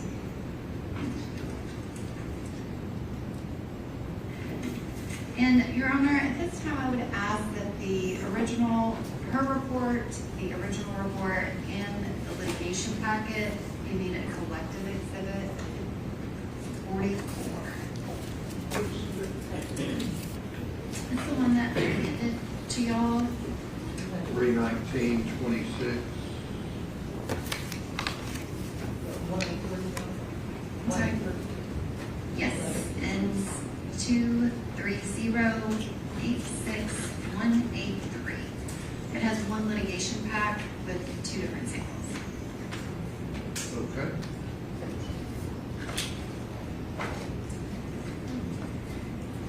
And Dr. Mithun, I have a set of 11 photographs, as well as an NMS report, work order number 23129-285. I'm going to ask that you be handed both of these items.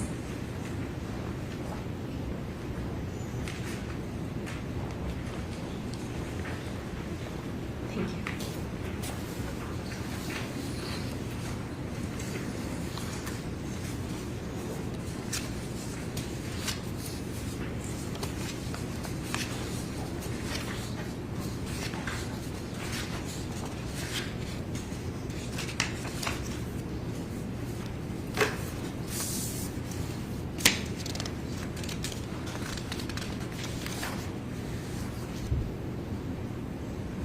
Dr. Mithun, do you recognize that report? Yes, I do. And can you describe what is that a report of? This is a manually created report that I authored with regards to a request that came for testing of both a washcloth and a comforter that were received with biological stains on them. And who submitted those and made that request? This was submitted at the request of Metro Nashville Police Department in care of Officer Adam Reese. And do you recognize the 2 samples that you received? Are they reflected in those photographs? Yes. And did you examine, at least visually examine, both of those items during your analysis? Yes, I physically performed actually I took most of these pictures myself too, but I physically performed the visual inspection and the inspection of the items. And did you do the original sample collection and analysis of these 2 items? I did. I did the original sample selection, so where we were going to be testing which parts of the fabric we were going to physically cut out and test, because we obviously can't test a full large bedside comforter.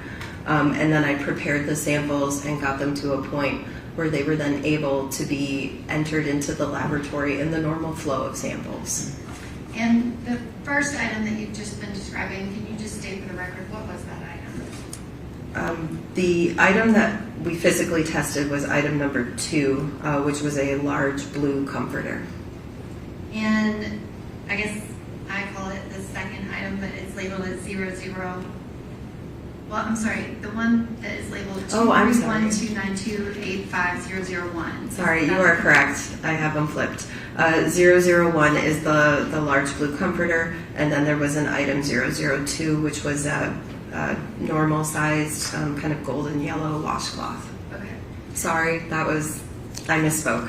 It is late in the day. Your Honor, may I publish Dr. Mithun's June 30th, 2023 report, work order number 2312928?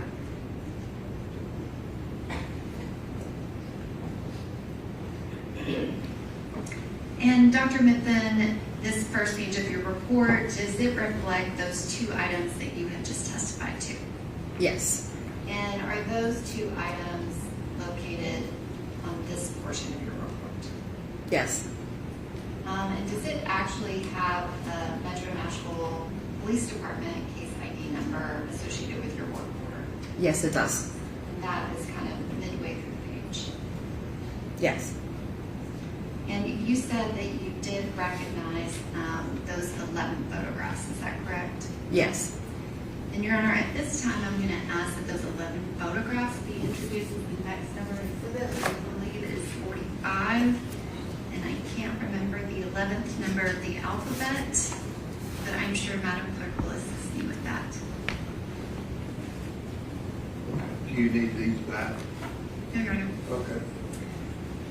May I have permission to publish those? Sure. Thank you.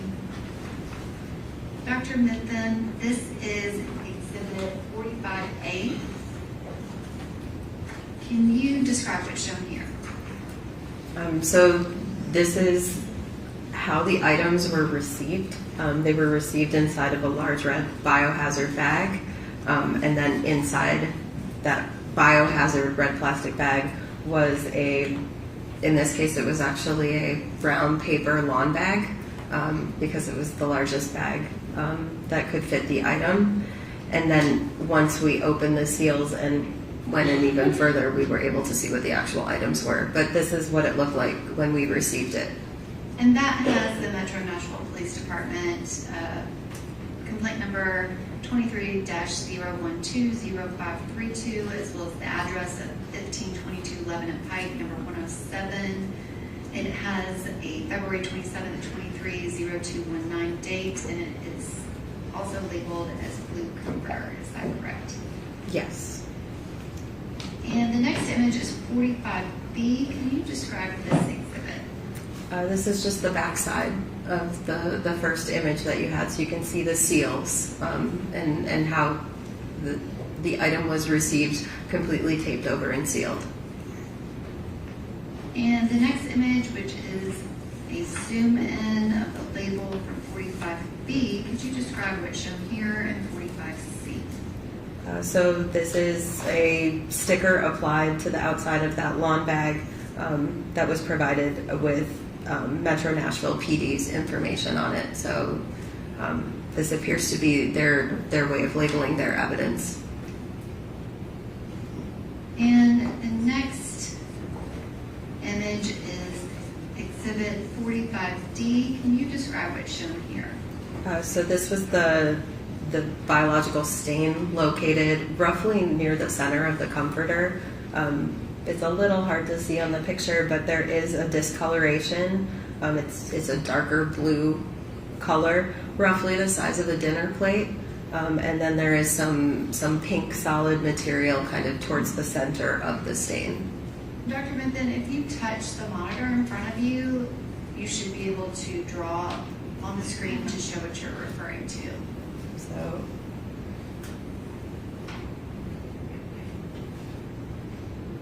that's approximately, it fits within that. And can you describe, I guess, your visual examination of this blue comforter? What is the substance within that circle that you have circled? It was labeled vomit as we received it. So we believed it to be some sort of gastric contents, vomitus.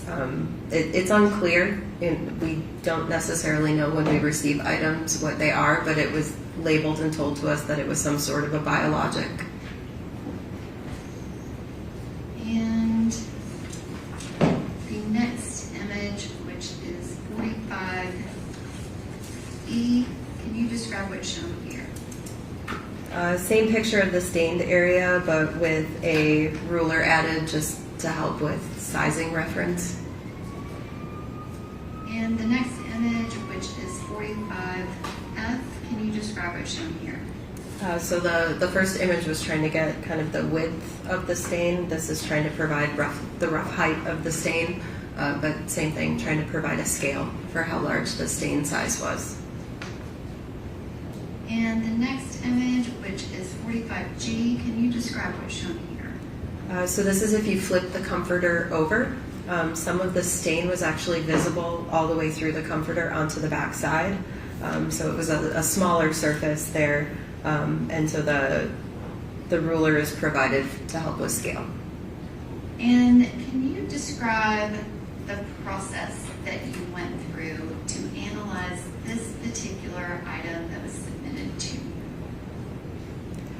you? So these are a more unique type of testing that NMS can perform. It's called a forensic investigation. And so in order to perform the test, we have to identify where a stained area is. We also try to look for areas outside of that stained area that we can use as control samples, just to try and ensure the accuracy of the result. If there's some sort of response that we're receiving from the fabric, it should also be in those control samples. So it helps us kind of determine what is background versus what is this additional biologic material bringing to the case at hand. In addition to that, we also prepare some external samples that are external to this blanket. So we'll find some fabric that is unrelated to the case and use that and test that in parallel as well. So as part of analysis here, it's identifying the region where the stain is, and then identifying a relative size and area that we can actually cut out and excise from the stained area. That becomes our case sample for testing, and then areas external to that. So in this case, I chose areas towards the outer portion of the comforter that did not appear to have stains, that I could also cut and use as my control samples. And did you cut that portion of the comforter?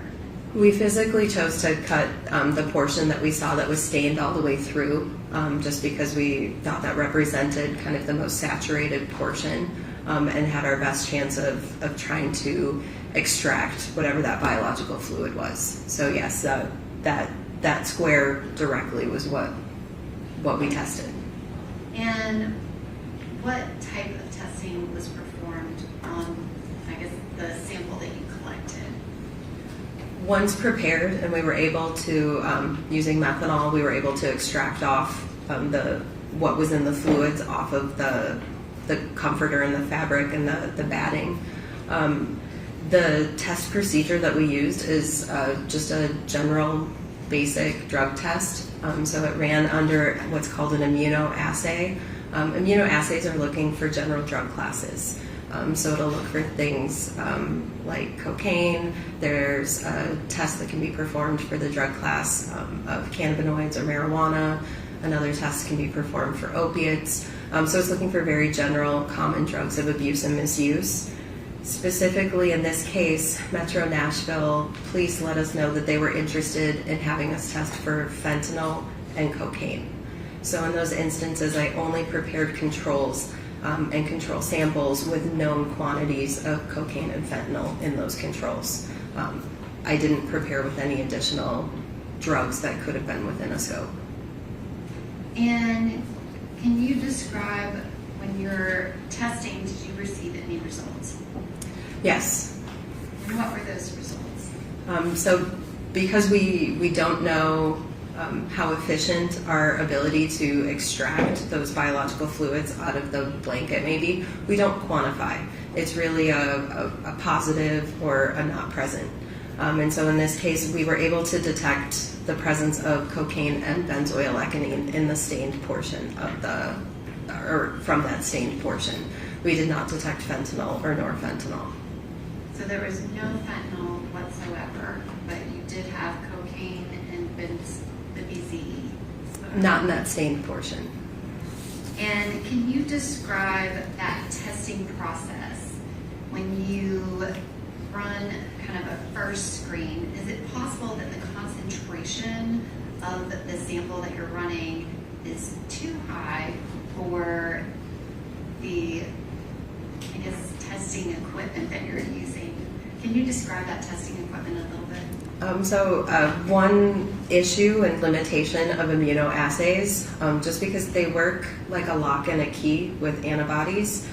So the antibody is your lock. If a drug is present, it's the key, and it goes and binds in.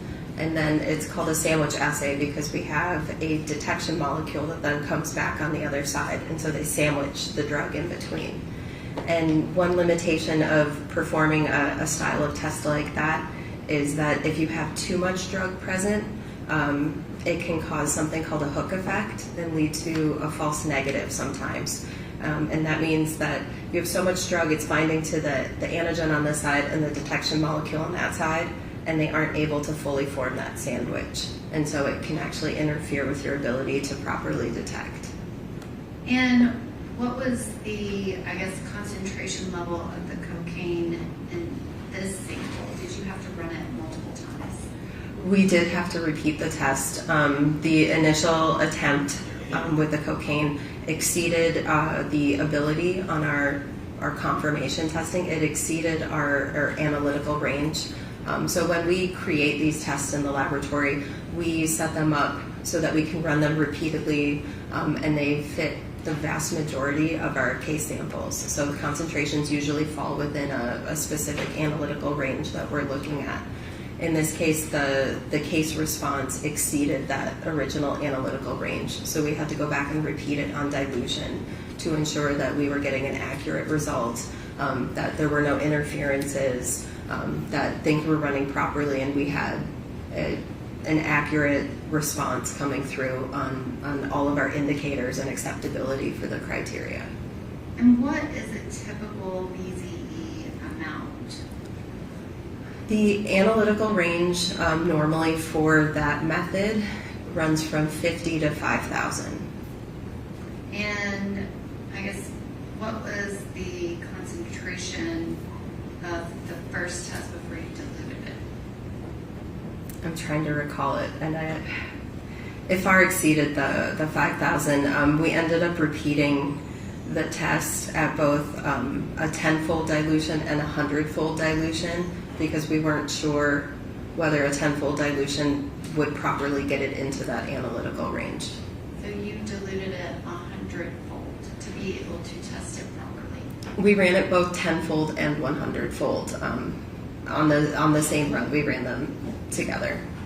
And was the amount at 10-fold, was that too high to report? Is that why it was diluted again? I don't recall off the top of my head if the 10-fold result was acceptable, or if the acceptable result came from the 100-fold run. I'm sorry, I don't recall the exact.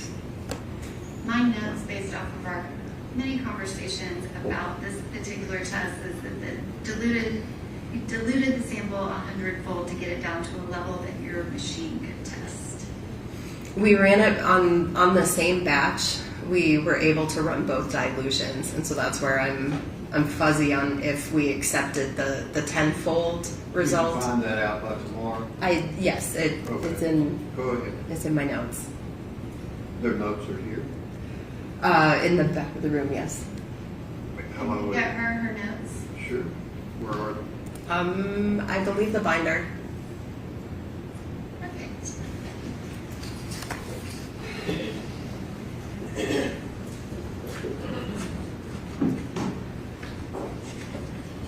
And Your Honor, maybe ask that we be allowed to look at those notes as well, please. Were your notes included in the litigation package? No, these were just my notes for trying to remember all of the runs today and trying to keep all the work orders straight. Notes you've made recently. Yes, in preparation for today. Okay. Find them and we'll make a copy.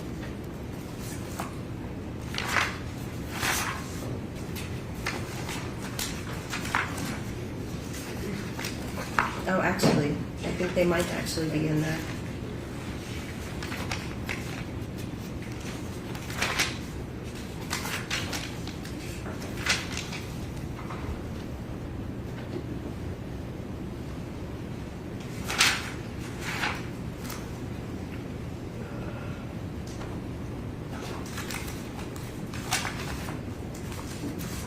I'm sorry.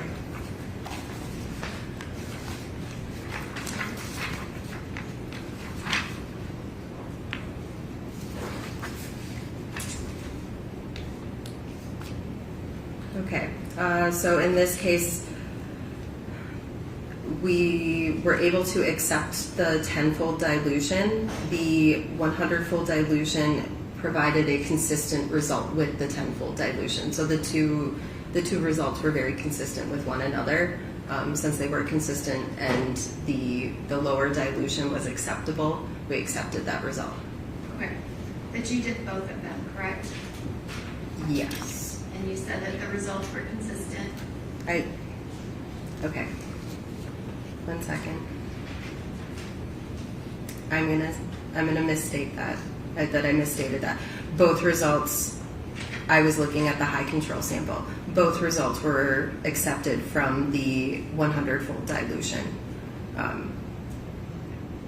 And those were the ones that were reported. Both the cocaine and the BZE were accepted from the 100-fold dilution.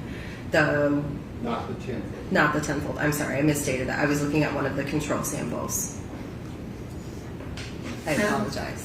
The 100-fold dilution, so if the amount that you typically would test would be 50 to 5,000 nanograms, we are now looking at up to 500,000 nanograms per milliliter. Yes, so 5,000 to, yes, 500,000. Yes. And what was the result? So we reported as positive because we don't have a true quantitation running there. We reported as positive. We don't report that quantity. What was the number that you obtained to be able to report it positive? In the data, the reported result or the quantitated result was over 87,000. Yes, over 87,000.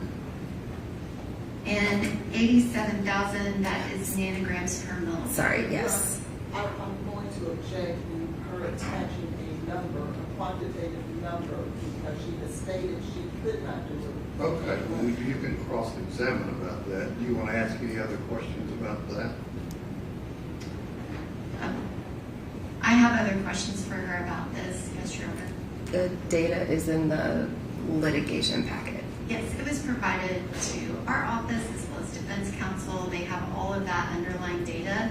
Dr. Mithen, can you explain why the report is just reported out positive? So we don't know the efficiency of being able to extract those fluids off. And so we were repeating on dilution to ensure that the sample fell within a proper quantitative range and that the ratios were acceptable and our acceptability criteria is met, but we do not report quantitative values in these instances because it would be hard to assign a number and a value to what's going on there. It's more a qualitative presence of was it present or not present. So that's why I do caveat, that is the response off the instrument. Whether that is a true, fair, and accurate concentration, I would hesitate to say that. It was a large value that needed to be run on dilution in order to get an acceptable result. And again, that is because as a toxicologist, everything that you are doing, it is precision, it's very precise, as well as there are certain reporting limits and kind of rules about what actual amount and level you're going to report out versus just a positive. Is that right? There are requirements about what needs to be run, and I'm looking at, there was a note that there may have been some questions on the original calibrator curve for that run. So anything that was attempting to be reported with a qualitative value was going to be repeated to ensure the accuracy of anything that went out with a number attached. We know that the quality controls that we run several quality controls that are just positive at a high concentration, positive at a low concentration, qualitatively, in addition to those numeric controls. Those were all acceptable. So we can accept things as qualitatively positive, qualitatively not detected, but we were not able to report things with a numeric value on that run just due to questions they had with that calibration curve. So that is my hesitation in assigning a numeric value. I would say it's a response. It is a strong response. And that amount of 87,000 nanograms per milliliter with all of the kind of conditions that you have put with it, is that consistent with Dr. Carney's prior testimony that adding the EME to the parent cocaine in that first hospital blood being 7,878 is the value that you obtained? Is it consistent? Objection, this witness has already testified that that was outside of her wheelhouse to be able to make those kind of opinions. Okay, from your perspective as a forensic toxicologist, can you answer that question? I mean, they're different specimens, so I would hesitate to do that. This is... You hesitate to do that. Dr. Mithun, this was determined to be a spit up vomit, correct? Correct. And the analysis included that first hospital blood that you also analyzed, correct? Correct. And is your assessment that the substance of cocaine was ingested orally by Ms. Benning? Objection, outside the scope of her expertise. Okay, she's smart enough to, can you answer that question? I think I From can. your training? This is indicating that there was some sort of oral consumption, yes. I have a ruling, Your Honor, on that. I just did. She answered. I allowed it to answer, so I overruled your objection. And if that substance on the comforter that you tested that came back 87,000 nanograms per milliliter, which I know that is just the Okay, number. what is your question? Is it consistent with the result in the first hospital blood? Objection, same objection. Consistent in terms of some kind of quantitative or that it's positive? That it's, are those two values consistent? Objection. Do you have an opinion on that from your training? I mean, they're separate. They're distinct matrices, so it's not comparing a blood to a blood. They're two separate matrices. What's your next question? Is it a high value? If we're just looking at the numbers, it is higher than the blood number, but again, they're different matrices. They're not the same. And now I have page 2 of your report on the screen. Can you describe the additional testing that you did to kind of verify the validity of this testing? So as I said, we prepared a number of control samples. So in addition to the case sample, the unknown, we prepare a positive control that's at a low concentration of known concentrations. So I physically will go to the laboratory and I took spike solutions of both fentanyl and cocaine and added that to blank pieces of fabric, let them soak in, and then treated them as if they were stained pieces of fabric and ran them through the process. So I have a low control. I also did that with higher concentrations of those drugs. So I have a low control and a high control. We do another sample that is a negative control. It doesn't get any drugs added to it. That's really to test and determine kind of any background noise that may be coming from the fabric and the comforter. And then I also do that external negative control. So that's really a control to ensure that the laboratory hasn't introduced contamination into the sample during its run through the laboratory, that this process works. We can detect our internal standards and the extraction process is working well. And so in all, 5 pieces of fabric were prepared in order to test just this one case sample. And all of those 5 testings were done to validate the results of the testing of the case sample, which is 231-29285-007. Is that correct? 4 controls and the 1 case sample, so 5 total. And so on your report, it is that case sample with the positive for cocaine and the BCE. Correct. And all of the other results that are listed, that is referencing to those other samples. Yes, there is a result for one of the negative control samples, and then other findings, none were indicated. Can you explain what is the case blank in 004? The case blank is that negative control from the comforter itself. So it was not spiked with any intentional fentanyl or cocaine solutions. It was from the outer periphery of the comforter in an area that we believe to be void of any stains. And can you describe what area of the comforter did you take that sample from? If I'm looking at the comforter, it was the lower left corner. And did you pick a spot that was as far away from the actual case sample as you could? That was our attempt, yes.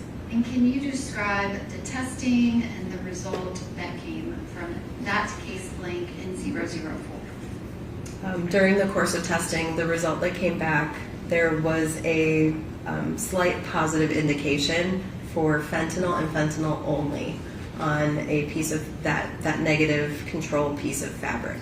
There were no indications of norfentanyl, no indications of any other drugs, and it was just above our instrument's reporting limits. So it was a very low concentration, very low amount.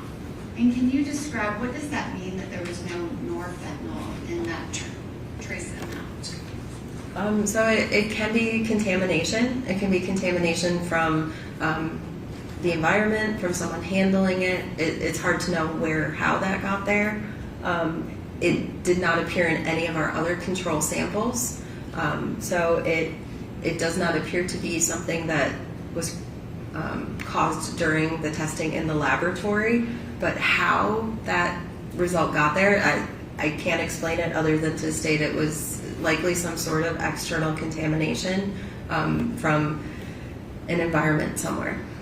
But there was nothing about that sample that indicated in any way that it had been consumed and processed by a human body. Is that correct? Nothing visible to our eyes. And it didn't have any of the breakdowns of fentanyl that you would see if it had been ingested.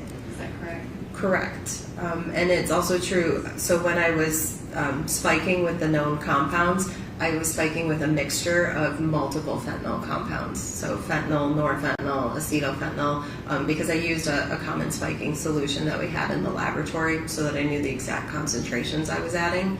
And I didn't see any of those either in looking at the data. Those were not present. So it